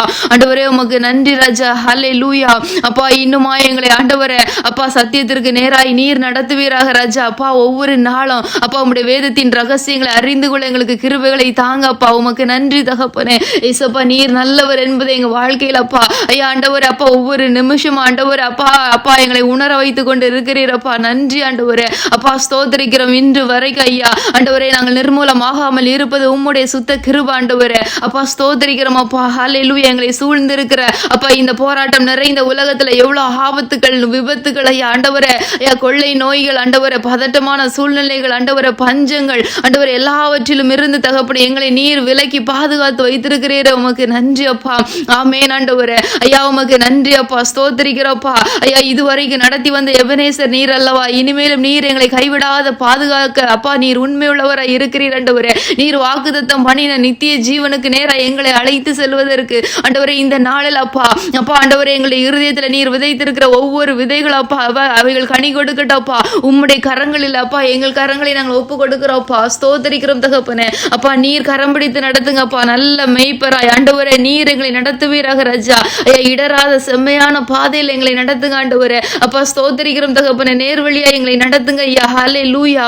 அப்பா ஸ்தோத்திரிக்கிறோம் தகப்பனே. நீர் எங்க கூட வாங்கப்பா. எங்களை கரம் பிடிங்கப்பா ஆண்டவரே. ஸ்தோத்திரிக்கிறோம் அப்பா. இந்த பிரேயர்ல எங்களை நீர் அப்பா சும்மா விருதாவை அழைத்து வரவில்லை ராஜா ஆண்டவரே. இந்த சத்தியங்களை எங்களுக்கு கேட்க வைத்ததுக்கு அப்பா ஒரு முகாந்திரம் உண்டு ஆண்டவரே. அப்பா ஸ்தோத்திரிக்கிறோம் அப்பா. ஐயா நித்திய ஜீவனை அப்பா சுதந்திரித்து கொள்ள வேண்டும் என்கிற வாஞ்சையும் விருப்பத்தையும் ஐயா இந்த வேளையில எங்க ஒவ்வொருவருடைய இருதயத்திலே நீர் ஊற்றுவீராக அப்பா. அப்பா ஸ்தோத்திரிக்கிறோம் தகப்பனே. அப்பா ஏதோ சத்தியத்தை கேட்டோம் ஜெபித்தோம் போனோம் என்று அப்பா இருந்து விடாதபடிக்கு ஆண்டவரே ஸ்தோத்திரம் அப்பா. ஐயா ஒன்றான மெய் தேவனாய உம்மை பற்றி கொள்ள நிலைத்திருக்க ஏசப்பா உம்மில நாங்கள் அப்பா நிலைத்திருக்கக்கூடிய ஒரு அனுபவத்தை எங்க வாழ்க்கையில தாங்கப்பா ராஜா ஆண்டவரே. ஸ்தோத்திரிக்கிறோம். எத்தனையோ நாட்கள் அப்பா நாங்கள் செய்திகளையும் அப்பா ஆண்டவரே வசனங்களையும் கேட்கிறோம் ராஜா. ஆனாலும் விழுந்து போகிற அனுபவங்கள் ஐயா ஆண்டவரே. பூ வரும் பொழுதே அப்பா உதிர்ந்து போகிற அனுபவங்கள் ஆண்டவரே. நிலைத்திருக்க முடியாத அனுபவங்கள் ஐயா இன்றோடு முடிவதாக ராஜா. ஐயா எங்களுக்கு நீர் ரகசியங்களை கற்று தந்தீரே அப்பா. கர்த்தரில் நிலைத்திருக்காத ஐயா எந்த ஒரு அப்பா ஆண்டவரே அப்பா பூவும் வளர முடியாதப்பா ஐயா ஆண்டவரே. நாங்கள் பெற்றுக்கொண்ட ரட்சிப்பை அப்பா காத்து கொள்ள வேண்டுமானால் ஐயா இயேசுவாகிய ஐயா ஆண்டவரே செடியில நாங்கள் அப்பா நிலைத்திருக்கணும் ஆண்டவரே. அப்பா இயேசப்பா உம்மோடு நாங்கள் ஆண்டவரை ஒன்றி நடக்கணும் அப்பா. இந்த இருதயத்தை எங்க ஒவ்வொருவருக்கு தாங்கப்பா. இந்த இருதயத்தை இந்த சிந்தனை அப்பா ஹல்லேலூயா எங்கள் இருதயத்துல நீங்க அப்பா விதைங்கப்பா. இந்த வாஞ்சியை நீங்க தாங்க ஆண்டவரே. அப்பா வாஞ்சியும் விருப்பத்தையும் உண்டு பண்ணுகிறவர் நீங்க தானப்பா ஆண்டவரே. இந்த வேளையில ஐயா இந்த நித்திய ஜீவனை குறித்த வாஞ்சியை உருவாக்குங்கப்பா ஐயா. உலகத்தின் தேவைகளுக்காகவும் மாத்திரம் உம்மை பற்றி கொண்டு உம்மை தேடி நாங்கள் வருவோமானால் பரிதவிக்கப்பட்டவர்களா நாங்கள் இருந்துருவோம் ஐயா ஆண்டவரே. அதை தாண்டிலும் ஐயா எங்களுக்காய் நீர் ஆயத்தம் பண்ணி கொண்டிருக்கிற அப்பா ஸ்தோத்திரம் பிதாவின் வாசஸ்தலத்திற்காக உமக்கு நாங்க நன்றி செலுத்துகிறோம்ப்பா. ஹல்லேலூயா. உமக்கு நன்றி அப்பா ஆண்டவரே. எங்களை நீர் உருவாக்குவீராக ஐயா. கனி கொடுக்கிறவர்களாக அப்பா ஸ்தோத்திரிக்கிறோம் அப்பா. கனி கொடுக்கிறவர்களாக உருவாக்குங்கப்பா. ஆமென் ஆண்டவரே. ஸ்தோத்திரிக்கிறோம்ப்பா. அப்பா ஸ்தோத்திரம். நீர் தேடும் பொழுது அப்பா எங்களுடைய அப்பா வாழ்க்கையில கனி இல்லாமல் அப்பா உம்முடைய வாயிலிருந்து அப்பா சாபமான வார்த்தைகளை நாங்கள் பெற்றுக்கொள்ள கூடாதப்பா ஐயா. நீர் அத்தி மரத்தை சபித்தீரப்பா ஐயா. ஸ்தோத்திரிக்கிறோம் அப்பா. நீர் தாகத்தோட ஐயா அப்பா பசியோட இருக்கிற நாட்கள் அப்பா ஆண்டவரே. இதுல நாங்க அப்பா கனி இல்லாமல் இருப்போமானால் ஆண்டவரே அப்பா எங்களை இவ்வளவு நாட்கள் பராமரித்து அப்பா எங்களுக்கு ராஜா நீர் செய்து வந்த நன்மைகளுக்கு நாங்கள் கனி கொடுக்காம ஐயா ஆண்டவரே இன்னும் நாங்கள் வெறுமையாய் உம்மிடத்துல நிற்போமானால் அப்பா ஆண்டவரே அப்பா ஸ்தோத்திர ராஜா ஆண்டவரே. நாங்கள் கைவிடப்பட்டவர்களும் பரிதவிக்கப்பட்டவர்களுமா இருந்துருவோம் ஆண்டவரே. ஐயா இந்த நாளில் எங்களுக்கு இப்படிப்பட்ட ஒரு பாரமுள்ள இருதயத்தை தருவீராகப்பா. எந்தெந்த இடங்களில் இன்னும் ஆண்டவரை களைகள் பிடுங்கப்படணுமோ அப்பா நீர் ஆண்டவரே உணர்த்தி கொடுப்பீராகப்பா ஐயா. ஸ்தோத்திரிக்கிறோம் அப்பா ஐயா. இந்த மரம் ஆண்டவரை நல்லபடியாய் வளர்வதற்கு அப்பா என்னென்ன காரியங்கள் செய்யப்படணுமோ ஐயா. எந்தெந்த வசனங்களை நாங்கள் எப்படி தியானிக்கணும் ஐயா. எங்களுடைய ஜெப வாழ்க்கை எப்படிப்பட்டவைகளை மாறணும் ஆண்டவரே. எங்களுடைய அப்பா கிரியைகளில் ஐயா இன்னும் அப்பா கர்த்தருக்கு பிரியமில்லாத காரியங்கள் என்னென்னலாம் அகற்றப்பட வேண்டுமோ ஐயா ஆண்டவரை எல்லாவற்றையும் எங்களுக்கு கற்று தருவீராக ராஜா. ஸ்தோத்திரிக்கிறோம் அப்பா. ஆமென் ஆண்டவரை. எல்லாவற்றிற்கும் மேலாக வசனம் என்கிற ஐயா ஆண்டவரை நிலத்தில் அப்பா நாங்கள் அப்பா நிற்கணும் ஆண்டவரே. அப்பா கற்பாறையின் மேல ஐயா ஆண்டவரே விதைக்கப்பட்ட விதைகளை போல அல்ல ராஜா. ஏசப்பாவல ஆண்டவரே கட்டப்பட்டவர்களாய் நிற்கணும் ஆண்டவரே. ஐயா ஸ்தோத்திரிக்கிறப்பா. ஆமென் ஆண்டவரே. அப்பா ஸ்தோத்திரிக்கிற ராஜா. உலகத்தின் கவலைகளில் ஐயா அப்பா மாறுகிறவர்களாக அல்லப்பா ஆண்டவரே. ஒரு போராட்டம் வரும் பொழுது கர்த்தரை யார் என்று கேட்கிற ஜனங்களாக அல்ல ஐயா ஆண்டவரே. ஸ்தோத்திரிக்கிறோம் அப்பா. என் சிருஷ்டிகரை ஐயா நான் அப்பா ஆண்டவரே நான் உள்ளளவும் என் தேவனை துதிப்பேன் என்கிற அப்பா ஆண்டவரே அந்த இருதயத்தோட உம்மை பற்றி கொள்ள உம்முக்குள்ளார நிலைத்திருக்கிற அனுபவத்தை ஆண்டவரே எங்க ஒவ்வொருவருக்கும் நீர் தருவீராக அப்பா. ஸ்தோத்திரிக்கிற ஆண்டவரே, ஆவியில பலன் கொள்ள கிருபைகளை கொடுங்கப்பா. ஆமென் ஆண்டவர். ஐயா பரிசுத்த ஆவியானவர் அப்பா, உம்முடைய ஐயா ஆண்டவர் ஆவியானவர் நீரே எங்களை நல்ல வழியில நடத்துகிறவர் அப்பா, சத்தியமான வழியில நடத்துகிறவர் அப்பா. அப்பா அப்பா ஸ்தோத்திரிக்கிறோம் அப்பா. ஒவ்வொரு பேர் மேலே ஆண்டவரே ஐயா உம்முடைய அபிஷேகம் இருக்கட்டும் அப்பா. ஸ்தோத்திரிக்கிறோம் ஆண்டவரே. இந்த நாட்கள் அப்பா ஆண்டவரே அபிஷேகம் இல்லாம இந்த பாவம் நிறைந்த உலகத்துல எங்களால வாழ முடியாதப்பா. ஆண்டவரே எங்களால பரிசுத்தத்தை காத்துக்கொள்ள முடியாது ராஜா. ஆண்டவரே ஸ்தோத்திரிக்கிறோம் அப்பா. நீர் எங்களுக்கு பரிசுத்தமாய் வாழ்வதற்காய ஆண்டவரே அப்பா எங்களோட கூட இருந்து நீர் நடத்துவீராக அப்பா. உமக்கு நன்றி இயேசுப்பா. ஆமென் ஆண்டவரே. உம்முடைய உன்னத அபிஷேகம் எங்களை நிரப்பட்டும் அப்பா. ஒவ்வொரு நாளும் ஆண்டவரே ஸ்தோத்திரிக்கிறோம். செப்பனிட வேண்டிய பலிபீடத்துல அப்பா என்னென்ன காரியங்களை செப்பனிடப்பட வேண்டுமோ கற்றுத்தாங்க ஐயா. ஸ்தோத்திரிக்கிறோம். களைப்பிடுங்கப்பட வேண்டிய காரியங்களை உணர்த்தி தாங்க ஐயா. ஸ்தோத்திரிக்கிறோம் அப்பா. ஸ்தோத்திரம். இப்படிப்பட்ட இருதயத்தோட உம்முடைய சமூகத்துல வருவதற்குரிய ஒரு வாஞ்சையை தாங்கப்பா. ஆமென் ஆண்டவரே. ஆமென் இயேசுப்பா. உம்மை பார்க்க வருகிற அப்பா அந்த வாஞ்சை உள்ள இருதயத்தை எங்களுக்கு தாங்க ஆண்டவரே. எங்க ஒவ்வொரு பேரை நீர் அப்படியாய் நிரப்புவீராகப்பா. ஆமென் தகப்பனே. அப்பா இந்த வேளையில நீர் எங்களை அழைத்து வந்தீர் ஆண்டவரே. உம்முடைய சத்தியத்தை கேட்க வைத்தீரப்பா. ஆமென் ஆண்டவரே. சிங்க குட்டிகள் தாழ்ச்சி அடைந்து பட்டினியா இருக்கும் கர்த்தரை தேடுகிறவர்களுக்கு ஒரு நன்மையும் குறைவுபடாது என்கிற வார்த்தையின்படியே அப்பா. ஆமென் ஆண்டவரே. உம்மை தேடி வந்த அப்பா உம்முடைய பாதத்துல காத்திருந்த உம்முடைய வசனங்களை கேட்ட உம்முடைய வசனத்தை தியானித்த ஆண்டவரே ஒவ்வொரு பிள்ளைகளுடைய வாழ்க்கையில ஒரு நன்மையும் குறைவுபடாதபடிக்கு கர்த்தர் நீர் ஆசீர்வதிப்பீராகப்பா. ஆமென் ஆண்டவரே. ஐயா தேவைகளோடு அப்பா பிள்ளைகள் உண்டப்பா. பலவீனங்களுக்கு மத்தியிலையும் தகப்பனை கர்த்தருடைய வார்த்தையை கேட்டுக்கொண்டிருக்கிற பிள்ளைகள் உண்டப்பா. தகப்பனை நீர் அப்பா இரக்கம் செய்கிற தேவன் அப்பா. மனதுருக்கம் நிறைந்த கர்த்தர் ஆண்டவரே. ஐயா இந்த வேளையில் அப்பா என்னென்ன தேவைகளோடு அப்பா ஜெபித்து கொண்டு இருக்கிறாங்களோ அப்பா ஸ்தோத்திரிக்கிறோம்ப்பா ஆண்டவரே. அப்பா ஸ்தோத்திரிக்கிற ராஜா. ஹல்லேலூயா. ஆண்டவரே அப்பா ஸ்தோத்திரம். அப்பா ஆறுதல் இல்லாம யாரிடத்துலயும் ஷேர் பண்ண கூட முடியாம ஐயா தவித்து கொண்டு இருக்கிற அப்பா சூழ்நிலைகள் இருக்கிற பிள்ளைகளை தகப்பனை நீர் தொடுவீராக ராஜா. ஆண்டவரே இந்த காரியத்தை நான் யாரிடத்துலயும் சொல்லக்கூட முடியாதுன்னு சொல்லி ஆண்டவரை கலங்கி நிற்கிற பிள்ளைகளுக்கு ஆண்டவரே நீர் ஆறுதலின் தேவனாய் வெளிப்படுவீராகப்பா. ஆண்டவரை ஸ்தோத்திரிக்கிறோம். சூழ்நிலைகளை தாண்டி வருவதற்கான எல்லா பலனையும் கிருபைகளை நீர் இந்த நாள்ல கொடுப்பீராகப்பா. உமக்கு நன்றி அப்பா. இயேசுப்பா உமக்கு நன்றி அப்பா. ஸ்தோத்திரிக்கிறோம் ஸ்தோத்திரிக்கிறோம்ப்பா. அப்பா பலன் உள்ளவனுக்காகிலும் பலனற்றவனுக்கு உதவிகளை செய்வது உமக்கு லேசான காரியம் அப்பா. ஐயா பலனற்றவர்களா யாரெல்லாம் ஆண்டவரே அப்பா என்னிடத்துல பலன் இல்லையே தகப்பனே ஐயா என்னிடத்துல எதுவும் இல்லையே ராஜா நான் எப்படி இதை ஃபேஸ் பண்ணுவேன்னு சொல்லி கலங்கி நிற்கிற ஐயா ஒவ்வொரு பிள்ளைகளுடைய வாழ்க்கையில ஐயா நீர் அற்புதமான கிரியைகளை விளங்க பண்ணுவீராக. உம்முடைய கரத்தின் கிரியைகளை விளங்க பண்ணுவீராக இயேசுப்பா. நன்றி ஆண்டவரே. ஐயா உமக்கு நன்றி அப்பா. ஸ்தோத்திரிக்கிறோம் தகப்பனே அப்பா. நன்றி அப்பா. பலவீனத்தோட இருக்கிற பிள்ளைகளுக்காக நாங்கள் அப்பா உம்முடைய பாதத்துல பாரத்தோட ஜெபிக்கிறோம்ப்பா. ஆண்டவரே ஸ்தோத்திரிக்கிறோம்ப்பா. ஆண்டவரே அப்பா ஸ்தோத்திரிக்கிற உம்முடைய ஒரு வார்த்தை போதுமே இயேசுப்பா. ஐயா உம்முடைய ஒரு தொடுதல் போதுமே ஆண்டவரே. நீர் அனுப்புவீராக. உம்முடைய வார்த்தை அனுப்புவீராகப்பா. இயேசுவின் நாமத்துல தகப்பனே ஐயா நாங்கள் அப்பா ஸ்தோத்திரிக்கிறோம்ப்பா. யாரெல்லாம் பலவீனத்தோட இருக்கிறாங்களோ எல்லாருக்காக இந்த வேளையில நாங்கள் ஜெபிக்கிறோம். உம்முடைய வார்த்தை அனுப்பப்படுவதாக ஐயா. இயேசுவின் நாமத்துல சுகம் உண்டாவதாக என்கிற வார்த்தையை நாங்கள் அனுப்புகிறோம்ப்பா. ஐயா ஆண்டவரே விசேஷமா அப்பா நாங்கள் அபிஷேகன் பிரதர்க்காய் ஜெபிக்கிறோம். ஆண்டவரே அப்பா படுக்கையில் இருக்கிற மகனை தகப்பனை நீர் எழுப்பி நிறுத்துவீராக ராஜா. உம்முடைய கரம் தொடுவதாகப்பா. இயேசுவின் நாமத்துல தகப்பனே ஒரு அற்புத சுகம் கிடைப்பதாக ஆண்டவரே அப்பா. ஸ்தோத்திரிக்கிற ராஜாவே நன்றி அப்பா. ஆண்டவரே ஸ்தோத்திரம் ஸ்தோத்திரம். கண்ணீரை காண்கிற கர்த்தர் நீர் ஆண்டவரே அப்பா. ஸ்தோத்திரம் அப்பா. ஒரு பூரண விடுதலை கொடுத்து அப்பா எழுப்பி நிறுத்துங்க ராஜா. நன்றி தகப்பனே ஐயா. அந்த பிரேயர்ல கூட அப்பா இருக்கிற குடும்பங்களில அப்பா யாருக்கெல்லாம் அப்பா பலவீனத்தோட இருக்கிறாங்களா ராஜா உம்முடைய ஆணி வாய்ந்த கரம் ஆண்டவரை தொடுவதாகப்பா. ஸ்தோத்திரிக்கிறோம் தகப்பனே. ஆமென் ஆண்டவரே அப்பா. ஸ்தோத்திரிக்கிற ராஜா. ஆண்டவரே ஸ்தோத்திரம் ஸ்தோத்திரம் அப்பா. ஹல்லேலூயா அப்பா. ஸ்தோத்திரிக்கிற ராஜா அப்பா. பிளட் கவுண்டிங்ல கம்மியா இருக்கிற ஐயா ஜெபித்து கொண்டு இருக்கிற ஒவ்வொரு பேருக்காக அப்பா ஆண்டவரே அப்பா நாங்கள் ஜெபிக்கிறோம் ஐயா தகப்பனே நீர் அப்பா ஐயா எல்லா பிளட் கவுண்ட் நார்மல் ஆவதாக ராஜா இயேசுவின் நாமத்துல. ஹல்லேலூயா. ரஷாலா ரபூதி ஹலரா துரேலே ரபூஹா நீமே தேஷாலரா உரிதுடா ரபதலா ரஷலேரிது ஐயா நீர் அப்பா. ஆண்டவரே இந்த ரத்தத்தை கொடுத்தவரப்பா ஐயா. இந்த சரீரத்துல எல்லா காரியங்களையும் எல்லா அவயவங்களையும் ஐயா ரத்தத்துல இருக்கிற உயிரப்பா ஆண்டவரே நீர் ஐயா எல்லாவற்றையும் நார்மல் ஆக்குவீராக இயேசுவின் நாமத்துல அப்பா. ஸ்தோத்திரம். எல்லாம் நார்மல் ஆவதாக. எல்லா அப்நாம கவுண்ட் ஆண்டவரே இந்த வேளையில ராஜா இயேசுவின் நாமத்துல நார்மல் ஆகட்டப்பா. ஸ்தோத்திரிக்கிறோம் தகப்பனே. ஆமென் ஆண்டவரே. ஆமென் ஆண்டவரே அப்பா. குமாரன் உங்களை விடுதலை ஆக்கினால் மெய்யாகவே நீங்கள் விடுதலை ஆவீர்கள் என்கிற வார்த்தையின்படி ஐயா ஸ்தோத்திரிக்கிறோம் அப்பா. ஸ்தோத்திரிக்கிறோம். இந்த பலவீனத்தை கொண்டு வந்த ஐயா எந்த அடிமைத்தனத்தின் நிமித்தமா இந்த பலவீனங்கள் வந்ததோ அப்பா குமாரனாய எங்களை இயேசுவின் நாமத்துல இந்த வேளையில நாங்கள் விடுதலை சொல்லி ஜெபிக்கிறோம் அப்பா. ஆமென் ஆண்டவரே. இயேசுவின் நாமத்துல ஒரு பூரண விடுதலை உண்டாவதாக ராஜா. ஹல்லேலூயா. ஐயா கர்த்தருடைய கரம் அற்புதத்தை செய்வதாக ராஜா. ஆமென் ஆண்டவரே. அப்பா ஸ்தோத்திரம் அப்பா. குமாரனாகிய கிறிஸ்து ஐயா இயேசு கிறிஸ்து இந்த வேளையில் அப்பா ஐயா விடுதலை நீர் கொடுக்கிறதற்காக நன்றி அப்பா. ஆமென் ஆண்டவரே. ஆமென் ஏசப்பா. ஸ்தோத்தரிக்கிற ராஜா. அப்பா உமக்கு நன்றி ஏசப்பா. உமக்கு நன்றி ராஜா. ஹல்லேலூயா. அப்பா உமக்கு நன்றி அப்பா. ஸ்தோத்தரிக்கிறோம் தகப்பனே. அப்பா உமக்கு நன்றி ஏசப்பா. ஸ்தோத்திரம் ஸ்தோத்திர ராஜா. ஹல்லேலூயா. ஆமென் ஆண்டவரே. அப்பா ஸ்தோத்திரிக்கிற அப்பா ஆண்டவரே. அப்பா ஹல்லேலூயா. முதுகெலும்புகள்ல இருக்கிற ப்ராப்ளம்ஸ் எல்லாத்தையும் என் தேவன் நீர் சுகமாக்குவீராக அப்பா ஆண்டவரே. ஐயா டிஸ்க் பல்ஜாயி ஆண்டவரே வலியோடு அப்பா வேதனையோடு இருக்கிற பிள்ளைகளுக்கு தகப்பனே நீர் அப்பா ஒரு பூரண சுகத்தை கொடுப்பீராக ஐயா ஆண்டவரே. ஸ்தோத்திரிக்கிற ராஜா. வேலைகளை செய்வதற்கும் அப்பா ஆண்டவரே தன்னுடைய கடமைகளை எல்லாவற்றையும் செம்மையாய் செய்து முடிப்பதற்கும் ஆண்டவரே ஒரு பூரண சுகத்தை நீர் கொடுப்பீராக ராஜா. அப்பா ஸ்தோத்திரிக்கிறோம் ஆண்டவரே. ஸ்தோத்திரிக்கிறோம் அப்பா. அப்பா மார்போடு அணைத்துக் கொள்ளுகிற தேவ கரம் ஆண்டவர் அப்பா அணைத்துக் கொள்ளட்டோம்ப்பா. உம்முடைய தொடுதல் வரும் பொழுது ஆண்டவரே அப்பா ஸ்தோத்திரிக்கிறோம் எல்லாம் நார்மல் ஆகும் ஆண்டவரே.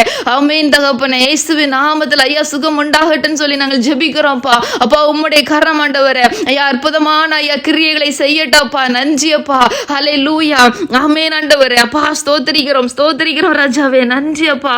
அப்பா உமக்கு நன்றி ஐயா. உமக்கு நன்றி அப்பா. ஏன்னே தெரியாத பலவீனங்கள் அப்பா எதனால நான் இவ்வளோ சோர்வா இருக்கிறேன், எதனால நான் இவ்வளோ பலவீனத்துல இருக்கிறேன், என்னால எதுவுமே செய்ய முடியலையே, கர்த்தருக்காக பண்ணணும்னு நினைக்கிறேன், என்னால முடியல, வேதத்தை வாசிக்க முடியல, தியானிக்க முடியல, என்னோட வீட்டின் காரியங்களை ஒழுங்கா செய்ய முடியல, எதனால இந்த பலவீனம் என்று தெரியாதபடிக்கு ஐயா வேதனையோடு கண்ணீரோடு இருக்கிற பிள்ளைகளை தகப்பனே நீர் தொடுவீராகப்பா. உமக்கு நன்றி தகப்பனே. அப்பா ஸ்தோத்திரிக்கிறோம் அப்பா. அப்பா ஸ்தோத்திரம் என் அப்பா அப்பா உன் பலவீனத்துல என் பலன் பூரணமாய் விளங்கும் என்று சொன்ன எங்கள் தேவனுடைய வார்த்தை அப்பா ஆண்டவரே நம்முடைய பிள்ளைகளுக்குள்ளார நாங்கள் அனுப்புகிறோம் ஐயா. ஸ்தோத்திரிக்கிறோம் தகப்பனே. கர்த்தருடைய கிருபை ஐயா பூரண பலத்தை கொடுப்பதாக. இயேசுவின் நாமத்தில் ஒரு பூரண பலன் உண்டாவதாக ராஜா. ஆமென் தகப்பனே. அப்பா உமக்கு நன்றி. ஆமென் இயேசுப்பா. இந்த பலவீனம் இப்படியே இருந்து கொண்டு இருக்குமானால் ஐயா இன்னும் நான் எத்தனை நாட்கள் ஆண்டவரே அப்பா என்னால ஓட முடியும்னு சொல்லி ஐயா ஆண்டவரே கலங்கி நிற்கிற அந்த கண்ணீரை என் தேவ நீர் துடைக்கிறதற்காக நன்றி அப்பா. அப்பா ஸ்தோத்திரிக்கிறோம் தகப்பனே. அப்பா உங்க கரம் அற்புதத்தை செய்வதாக ராஜா. இயேசுவின் நாமத்தில் அப்பா. ஆமென் ஆண்டவரே. ஐயா உமக்கு நன்றி அப்பா. ஸ்தோத்திரிக்கிறோம் தகப்பனே. ஐயா உமக்கு நன்றி. ஆமென் தகப்பனே. அப்பா தேவ பக்தி உள்ள சந்ததியை பெரும்படியாகவே ஐயா ஆண்டவரே நீர் சிருஷ்டித்தவர்கள் அப்பா ஆண்டவரே இங்க இருக்கிற ஒவ்வொரு பேரும் அப்பா உம்முடைய பிள்ளைகள் ராஜா. ஐயா தேவ பக்தி உள்ள சந்ததிகளை பெரும்படியாய் தகப்பனே நீர் ஆசீர்வதிப்பீராக. எந்தெந்த குடும்பங்களில் ஐயா ஆண்டவரை குழந்தை பாக்கியத்திற்காய் ஜெபித்து கொண்டு இருக்கிறாங்களோ கர்த்தர் நீர் கொடுப்பீராகப்பா. ஆமென் தகப்பனே. ஆமென் ஏசப்பா. தேவ பக்தி உள்ள சந்ததிகளை உருவாக்கும்படியாக கர்த்தருக்காக ஆமென் ஆண்டவரே கர்த்தருக்காக ஐயா ஏசப்பாவுக்காக என் தேவனுக்காக தேவாதி தேவனுக்காக ஐயா ஆசீர்வதிக்கப்பட்ட ஒரு சந்ததியாய் ஆமென் ஆண்டவரே. ஆமென் ஏசப்பா. சோசன் ஜெனரேஷன் ஆய் தகப்பனே நீர் அப்பா கொடுப்பீராகப்பா. இயேசுவின் நாமத்துல காத்திருக்கிற நாட்கள்ல ஆண்டவரே ஸ்தோத்திரிக்கிறோம்ப்பா. உருவாக்கி அப்பா நிறுத்துவீராகப்பா. ஸ்தோத்திரம் அப்பா. ஹல்லேலூயா. நம்முடைய பிள்ளைகளை உருவாக்குவதற்கு ஐயா ஆண்டவரே தகுதியுள்ள பாத்திரங்களை நீர் மாற்றிக்கொண்டு இருக்கிற தயவுக்காய் ஸ்தோத்திரம் தகப்பனே. அப்பா உமக்கு நன்றி அப்பா. ஆமென் தகப்பனே. ஐயா எல்லாவற்றையும் ஆண்டவரே அதினதின் காலத்துல நேர்த்தியாய் செய்து முடிக்கிற தேவன் ஆண்டவரே. ஐயா உம்முடைய பார்வையில எதுவுமே அப்பா லேட் இல்ல தகப்பனே. ஆமென் ஆண்டவரே. நீர் செய்து கொண்டு இருக்கிற தயவுக்காக நன்றி அப்பா. ஆமென் தகப்பனே. ஆமென் ஆண்டவரே. ஹல்லேலூயா. மரணமே உன் கூர் எங்கே, பாதாளமே உன் ஜெயம் எங்கே என்று சொன்ன என் தேவாதி தேவனுடைய வார்த்தை அப்பா ஆண்டவரே அப்பா ஒவ்வொரு குடும்பங்களுக்குள்ளார நாங்கள் அனுப்புறோம் ஐயா. ஹல்லேலூயா. அப்பா ஸ்தோத்திரம். மரணத்தை ஜெயமாய் விழுங்கின எங்களை ஜெய கிறிஸ்து இயேசுவின் நாமத்தில் அப்பா ஐயா ஸ்தோத்திரம். எல்லா மரண பயங்களும் இயேசுவின் நாமத்தில் விலகுகிறதற்காக நன்றி செலுத்துகிற ஐயா. ஹல்லேலூயா. அப்பா ஸ்தோத்திரம் அப்பா. ஹல்லேலூயா. ஆமே காரணமே இல்லாமல் அப்பா கொண்டு வரப்பட்ட ஐயா எல்லா மரண பயங்களும் ஐயா மரண கண்ணிகளை ஐயா ஆண்டவரே பார்த்து உண்டாகிற பயங்கள் எல்லாம் இயேசுவின் நாமத்துல விலகுவதாக. அப்பா உமக்கு நன்றி ஐயா. ஸ்தோத்திரிக்கிறோம் அப்பா. ஸ்தோத்திரிக்கிறோம். சுற்றி நடக்கிற சூழ்நிலைகளை பார்த்தே உண்டாகிற மரண பயங்கள் எல்லாம் இயேசுவின் நாமத்துல விலகுகிறதற்காக நன்றி தகப்பனே. அப்பா உமக்கு நன்றி ஐயா. ஒரு சுத்திகரிப்பை நீர் குடும்பங்களுக்குள்ளார அனுப்புவீராக, கட்டளையிடுவீராக ராஜா. கர்த்தரை ஆராதிக்கிற ஜனங்கள் விசேஷித்தவர்கள் ஐயா. கர்த்தரை ஆராதிக்கிற பிள்ளைகள் ஆண்டவரே அப்பா வாழ்ந்து இருக்கிறவர்கள் என்பதை சுற்றி இருக்கிற ஜனங்கள் காண கிருபையை கொடுங்கப்பா. நன்றி ஆண்டவரே. ஆமென் தகப்பனே. அப்பா உமக்கு நன்றி அப்பா, ஸ்தோத்தரிக்கிறோம் தகப்பனே. ஐயா நீர் அப்படி அற்புதத்தை செய்ய போகிற தயவுக்காக நன்றி ஆண்டவரே. அப்பா ஸ்தோத்தரிக்கிறோம். தேவனாகிய கர்த்தருடைய நாமம் ஆண்டவரே பூமி எங்கும் உயர்ந்திருப்பதாக. ஹல்லேலூயா. எங்க ஒவ்வொரு குடும்பங்களிலும் தேவனாகிய கர்த்தருடைய நாமம் உயர்ந்திருப்பதாக ராஜா. அப்பா ஸ்தோத்தரிக்கிறோம் ஆண்டவரே. ஆமென் தகப்பனே. அப்பா அந்த வேளையில ராஜா ஹல்லேலூயா அப்பா ஆண்டவரே எங்களுடைய சபைகளுக்காய் ஜெபிக்கிறோம் ஆண்டவரே. நாளை தினத்துல கூட அப்பா ஐயா பரிசுத்த ஓய்வு நாள் ஆராதனை ஆண்டவரே ஆசீர்வாதமாக்கி தருவீராக ராஜா. நன்றி ஆண்டவரே. அப்பா வெங்கந்தி சபைக்காய் ஜெபிக்கிறோம் அப்பா. அப்பா ஸ்தோத்தரிக்கிறோம். உம்முடைய பிரசன்னம் ஆட்கொள்ளட்டும் அப்பா. ஸ்தோத்தரிக்கிற ஆண்டவரே. ஐயா புதிதாக்கப்பட்ட ஆலயத்துக்குள்ளார என் தேவனுடைய மகிமை அப்பா ஆண்டவரே உலாவட்டும் தகப்பனே. எங்கள் தேவ பிரசன்னம் ஆண்டவரே இறங்கி வருவதாக ராஜா. ஐயா இருக்கிற எல்லா அசுத்தங்களும் நீங்கட்டப்பா. ஐயா எந்தெந்த இடங்களில் ஐயா இன்னுமாய் சுத்திகரிக்கப்பட வேண்டுமோ ஐயா கர்த்தர் நீர் சுத்திகரிப்பை கட்டளை இடுவீராக ராஜா. ஐயா ஒரு பரிசுத்தமுள்ள ஆராதனையாய் ஐயா ஒவ்வொரு நேரத்திலும் அப்பா இயேசுவின் நாமத்துல கூடி வந்திருக்கிறோம் தகப்பனே என்று அப்பா உம்மை நோக்கி பார்க்கிற வேளையில எங்கள் தேவனுடைய மகிமையான பிரசனம் அந்த இடத்துல இறங்கணும் அப்பா. ஐயா உம்முடைய பிரசனம் இறங்குவதற்கு என்னென்ன தடைகள் இருக்கிறதோ எல்லாத்தையும் இயேசுப்பா நீர் சுத்திகரிப்பீராக ராஜா. ஆமென் ஆண்டவரே. ஐயா எழுப்புதலுக்கு ஆயத்தப்படுத்துவீராக சபையை அப்பா ஸ்தோத்தரிக்கிறோம் அப்பா. எந்தெந்த இடங்களில் எல்லாம் நாளைக்கு அப்பா ஆராதனைகள் ஏறெடுக்கப்படுகிறதோ கர்த்தர் அசைவாடுவீராக. ஐயா விசேஷமா எல்லா சிஎஸ்ஐ சபைகளுக்காக நாங்கள் ஜெபிக்கிறோம்ப்பா. ஆவியோடும் உண்மையோடும் தொழுது கொள்ளுகிற நாட்கள் உண்டாவதாக. ஐயா ஸ்தோத்தரிக்கிறோம். ஏதோ கடமுறைக்கு ஆண்டவரே ஐயா ஆண்டவரே நாங்கள் புத்தகத்தை வைத்து கொண்டு வாசித்து அப்பா ஆண்டவரே அப்படியே நாங்கள் அப்பா ஆராதித்துட்டு போகிறதற்கு அல்லப்பா. அறியாமையில இருந்த ஜனங்களுக்கு அன்றைக்கு எழுதி கொடுத்த அதே புத்தகத்தை இன்றைக்கு வேதத்துல வைத்து கொண்டு நாங்கள் வாசித்து கொண்டு இருப்போமானால் ஐயா ஆண்டவரே எங்களுடைய இருதயம் இருளடைந்து போகுமே அப்பா. ஐயா ஸ்தோத்தரிக்கிறோம் அப்பா. ஹல்லேலூயா. எவ்வளவோ வார்த்தைகளை எவ்வளவோ சாட்சிகளை ஐயா எவ்வளவோ சத்தியங்களை எங்களுக்கு கற்றுத்தந்து கொண்டு இருக்கிற இந்த காலத்தில் ஆண்டவரே ஐயா நாங்கள் அதை ஏற்றுக்கொள்ள முடியாம அப்பா உம்முடைய வார்த்தைகளை அப்படியே நாங்கள் வைத்துக் கொண்டு வாசித்துக் கொண்டு இருக்கிறோமே அப்பா. ஆண்டவரே இயேசுப்பா ஒரு பெரிய எழுப்புதலை கட்டளையிடுவீராக ராஜா. ஐயா ஆவியோடு தொழுது கொள்ளுகிற அனுபவத்தை ஐசப்பா நீர் ஒவ்வொருவருக்கும் கொடுப்பீராக. ஒவ்வொரு சபைகளிலும் ஊற்றுவீராக. ஐயா இதற்காக ஐயா ஆங்காங்கே அப்பா ஆண்டவரே உம்முடைய பிள்ளைகளை எழுப்புவீராக. ஐயா ஒரு சுத்திகரிப்பை கட்டளை இடுவீராக ராஜா. ஆமென் ஆண்டவரே. ஐயா அன்று மார்ட்டின் லூதர் கிங் காலத்துல ஒரு பெரிய ரெஃபர்மேஷனை கொண்டு வந்தீங்கப்பா. அப்பா இன்றும் நீர் ஜீவன் உள்ளவராய் இருக்கிறீர் ஆண்டவரே. எங்கள் சபைகளில ஐயா அப்படிப்பட்ட ஒரு எழுப்புதலை நீர் கட்டளை இடுவீராகப்பா. ஐயா நீர் பயன்படுத்துங்கப்பா. உம்முடைய பிள்ளைகளை நீர் எழுப்புங்கப்பா. ஹல்லேலூயா. ஆமென் ஆண்டவரே. ஆமென் ஏசப்பா. ஒரு மோசே போதும் ஆண்டவரே உமக்கு. ஹல்லேலூயா. ஐயா ஒரு கிதியோன் போதும் ஆண்டவரே. அப்பா ஸ்தோத்தரிக்கிறோம்ப்பா. ஹல்லேலூயா. ஆமென் ஆண்டவரே. உம்முடைய ஜனத்தை விடுதலையாக்கி கொண்டு வருவதற்கு ஐயா ஒரு கிதியோன் போதும் ஆண்டவரே. ஐயா அப்படிப்பட்ட கிதியோன்களை ஒவ்வொரு சபைகளிலும் நீர் நிறுத்துவீராக. இயேசுவின் நாமத்தில் அப்பா எழுப்புவீராக ராஜா. நாங்கள் ஜெபிக்கிறோம் தகப்பனே. ஐயா எங்கள் கண்கள் அப்பா காணணும் அப்பா. எல்லா சிஎஸ்ஐ சபைகளுக்குள்ளார ஐயா ஒரு பெரிய எழுப்புதல் உண்டாகணும் ஆண்டவரே. வசன எழுப்புதல் உண்டாகணும் அப்பா. ஐயா அப்பா மனிதர்களை அப்பா ஆயுதமாய் பயன்படுத்தி கொண்டு இருக்கிற எல்லா பிசாசின் கிரியைகளும் இயேசுவின் நாமத்தில் அழிந்து போவதாக. ஐயா ஸ்தோத்தரிக்கிறோம் அப்பா. மனிதர்களை அப்பா பயன்படுத்தி கொண்டு ஐயா பொல்லாத கிரியைகளை நடப்பித்துக் கொண்டு இருக்கிற எல்லா பொல்லாத சத்துருவின் சூழ்ச்சிகளும் இயேசுவின் நாமத்தில் ரஷால ரெதுல ரேபு நாமாராதா ஐயா அழிந்து போவதாக. ஆமென் ஆண்டவரே. வஞ்சக சூழ்ச்சிகள் ஆமென் ஆண்டவரே. ஐயா சத்தியத்தை அறிய முடியாதபடிக்கு ஐயா வஞ்சிக்கிற எல்லா வஞ்சகத்தின் ஆவிகளும் இயேசுவின் நாமத்தில் நிர்மூலமாவதாக. ஹல்லேலூயா. எங்கள் கர்த்தருடைய பிரசன்னம் ஆட்கொள்ளட்டப்பா. ஹல்லேலூயா. ஆமென் ஆண்டவரே. அப்பா ஸ்தோத்தரிக்கிறோம் ஸ்தோத்தரிக்கிறோம் அப்பா. ஒரு மாபெரும் எழுப்புதல் ஐயா எங்கள் சபைகளில அப்பா ஒவ்வொரு சேசை திருச்சபைகளிலும் உண்டாவதாக. இயேசுவின் நாமத்துல உண்டாவதாக. ஒரு சபைகள் கூட விடுபடாதபடிக்கு இயேசுவின் நாமத்துல எல்லா இடங்களிலும் ஐயா ஆவியோடு தொழுது கொள்ளுகிற நாட்கள் உண்டாவதாக ராஜா. ஆமென் ஆண்டவரே. எந்தெந்த இடங்களில் எல்லாம் இகழப்பட்டார்களோ தள்ளப்பட்டார்களோ ரிதுடா ரபா ஷலா ரெதுனா மாலரலா ஐயா ஸ்தோத்திரம் இயேசுப்பா. அப்படிப்பட்ட ஐயா ஆண்டவரே இந்த தள்ளப்பட்ட நாட்களுக்கு ஐயா ஆண்டவரே அப்பா ஸ்தோத்திரிக்கிறோம் அப்பா. ஹல்லேலூயா. ஆமென் ஆண்டவரே. அப்பா எங்கள் சபைகளில வந்து சத்தியத்தை கற்றுக்கொள்கிற நாட்கள் வருவதாக. இயேசுவின் நாமத்தில் ஐயா ஸ்தோத்திரிக்கிறோம். அப்படிப்பட்ட ஒரு வசன எழுப்புதல ஐயா எங்கள் சபைகளில நீர் ஊற்றுவீராக. அப்படிப்பட்ட பிள்ளைகளை நீர் எழுப்புவீராக ஐயா. அக்கினியாய் ஆண்டவரே உமக்காக நிற்கிற ஒவ்வொரு ஒரு கூட்டத்தை எழுப்புவீராக ராஜா. ஹல்லேலூயா. அப்பா ஸ்தோத்திரிக்கிறோம் தகப்பனே. அப்பா நன்றி அப்பா. என் தேவனாலே செய்யக்கூடாத அதிசயமான காரியம் ஒன்றுமில்லப்பா. ஆமென் ஆண்டவரே. இந்த காரியத்தில் ஒரு அற்புதத்தை செய்ய உங்களால முடியும் ஆண்டவரே. எல்லா சபைகளிலும் சுத்திகரிப்பை கட்டளையிட உங்களால முடியும்ப்பா.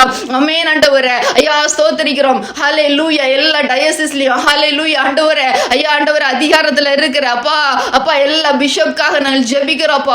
உம்முடைய பரிசுத்த ஆவியானுடைய அபிஷேகம் அப்பா ஊற்றப்படுவதாக ஐயா ஸ்தோத்திரிக்கிறோம். ஐயா சத்தியத்தை ஆண்டவரே சத்தியமாய் அப்பா சத்தியத்திற்கு நேராய் நிற்கக்கூடிய இருதயத்தை கொடுப்பீராக ராஜா. சத்தியத்தை விட்டு வழி விலக பண்ணுகிற எல்லா சத்துருவின் செவி சத்தத்திற்கும் ஆண்டவரே விலகட்டோப்பா. இயேசுவின் நாமத்துல எல்லா மனிதருடைய பொல்லாத எண்ணத்திற்கும் விலகுவார்களாக.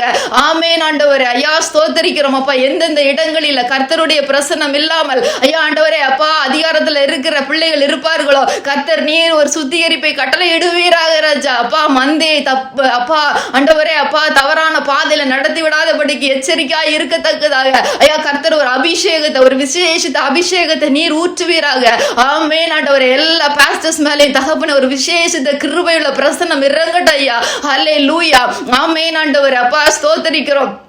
ஐயா பந்தி விசாரிப்புக்காரர்களுக்கு ஐயா ஆண்டவரே அந்த புதிய அப்போஸ்தல திருச்சபைகள்ல எவ்வளோ அபிஷேகம் பெற்றவர்களா இருந்தாங்கப்பா. ஆண்டவரே இந்த நாட்கள்ல ஐயா ஆண்டவரே எங்கள் சிஎஸ்ஐ திருச்சபைகளில இருக்கிற எல்லா பாஸ்டர்ஸ் மேலே ஆண்டவரே ஐயா ஸ்தோத்திரிக்கிற ஒரு விசேஷித்த அபிஷேகம் உண்டாவதாக.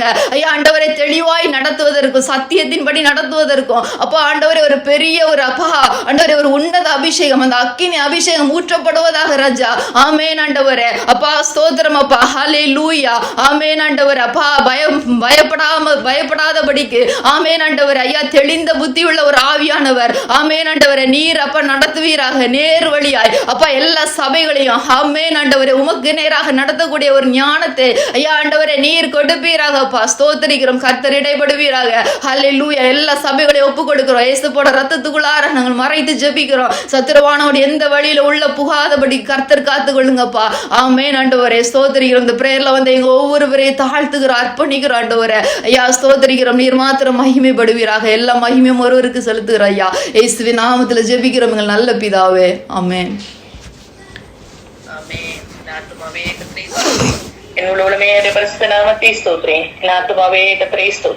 கர்த்தர் செய்த சகல உபகாரங்களை மறவாதே. ஆமென். ஆமென். ஆண்டவர் நல்ல சத்தியத்தை கற்றுக் கொடுத்தார் நான் விசுவாசிக்கிறேன்.